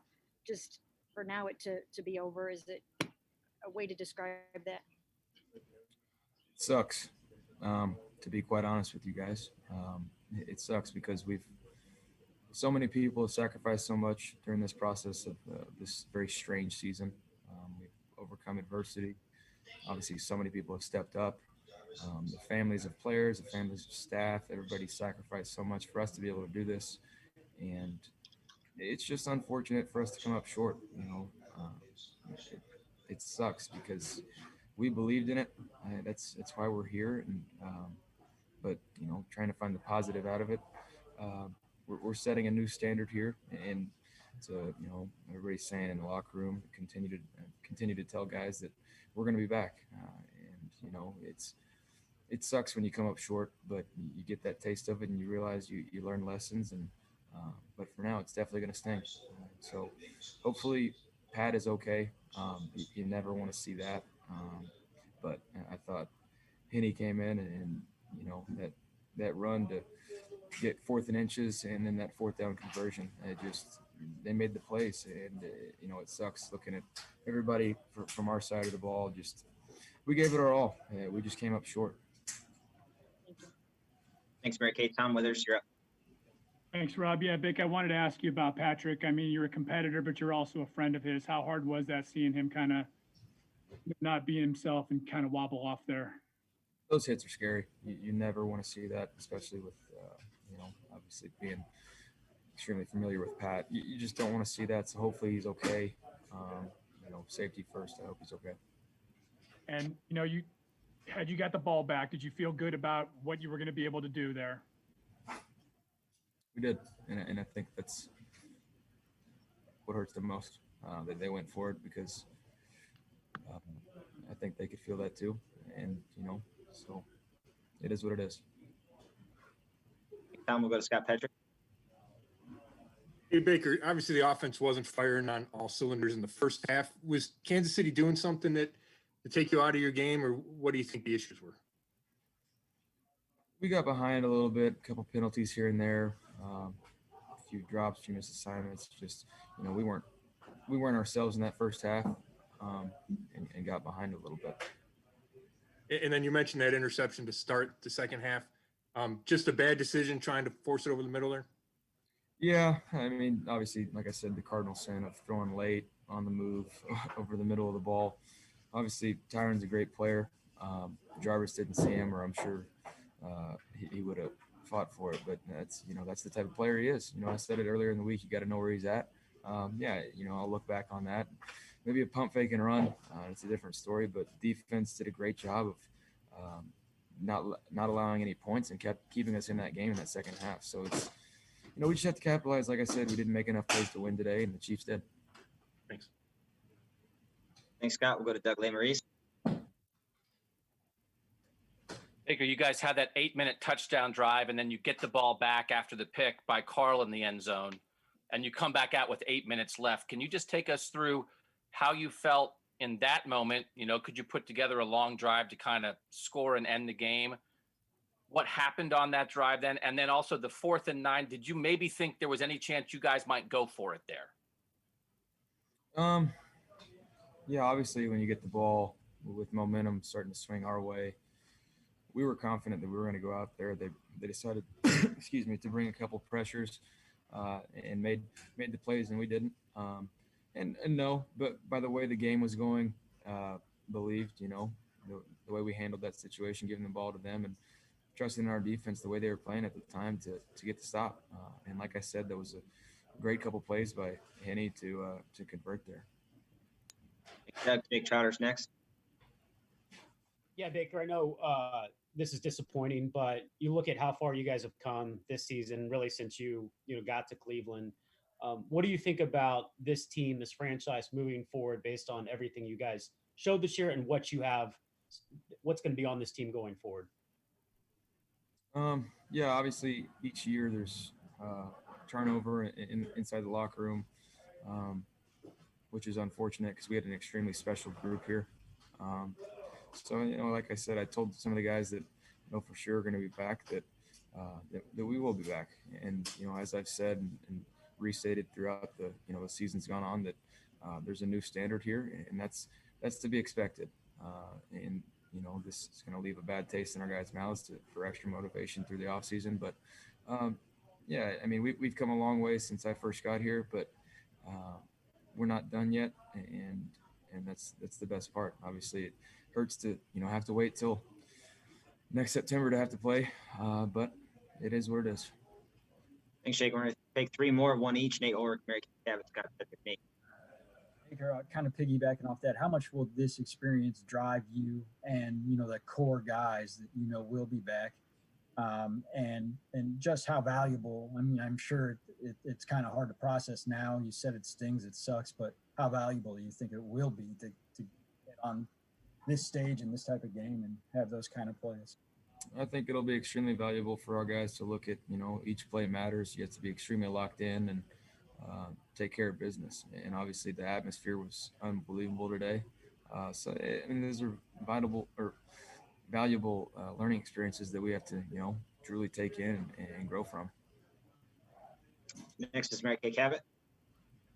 Yeah, Baker, Miles was telling us that Travis Kelce was upset about the hit on Patrick, and and Miles was vouching for Mac and making sure that everybody would know that nobody would ever do anything like that. And I see that Mac is defending himself on Twitter. My question to you is, were you hearing any chatter like that from people? And you know your guys well enough, I'm sure, to know what the deal would be in a situation like that. No, I mean, I didn't specifically see the hit, but Mac is not a dirty player.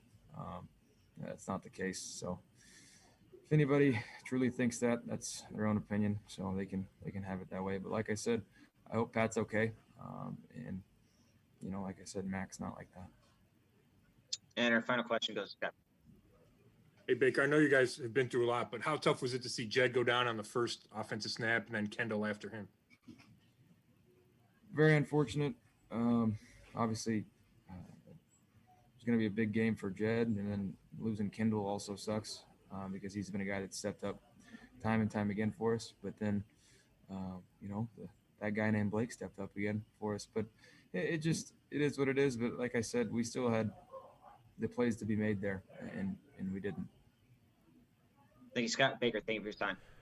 There's Baker Mayfield, Browns quarterback. His season is over. I think that where they've ended up in terms of the Mahomes hit is pretty reasonable. I don't think it's necessary to try to dig for something more insidious there than actually belongs there. Hopefully, of course, Patrick Mahomes is back soon.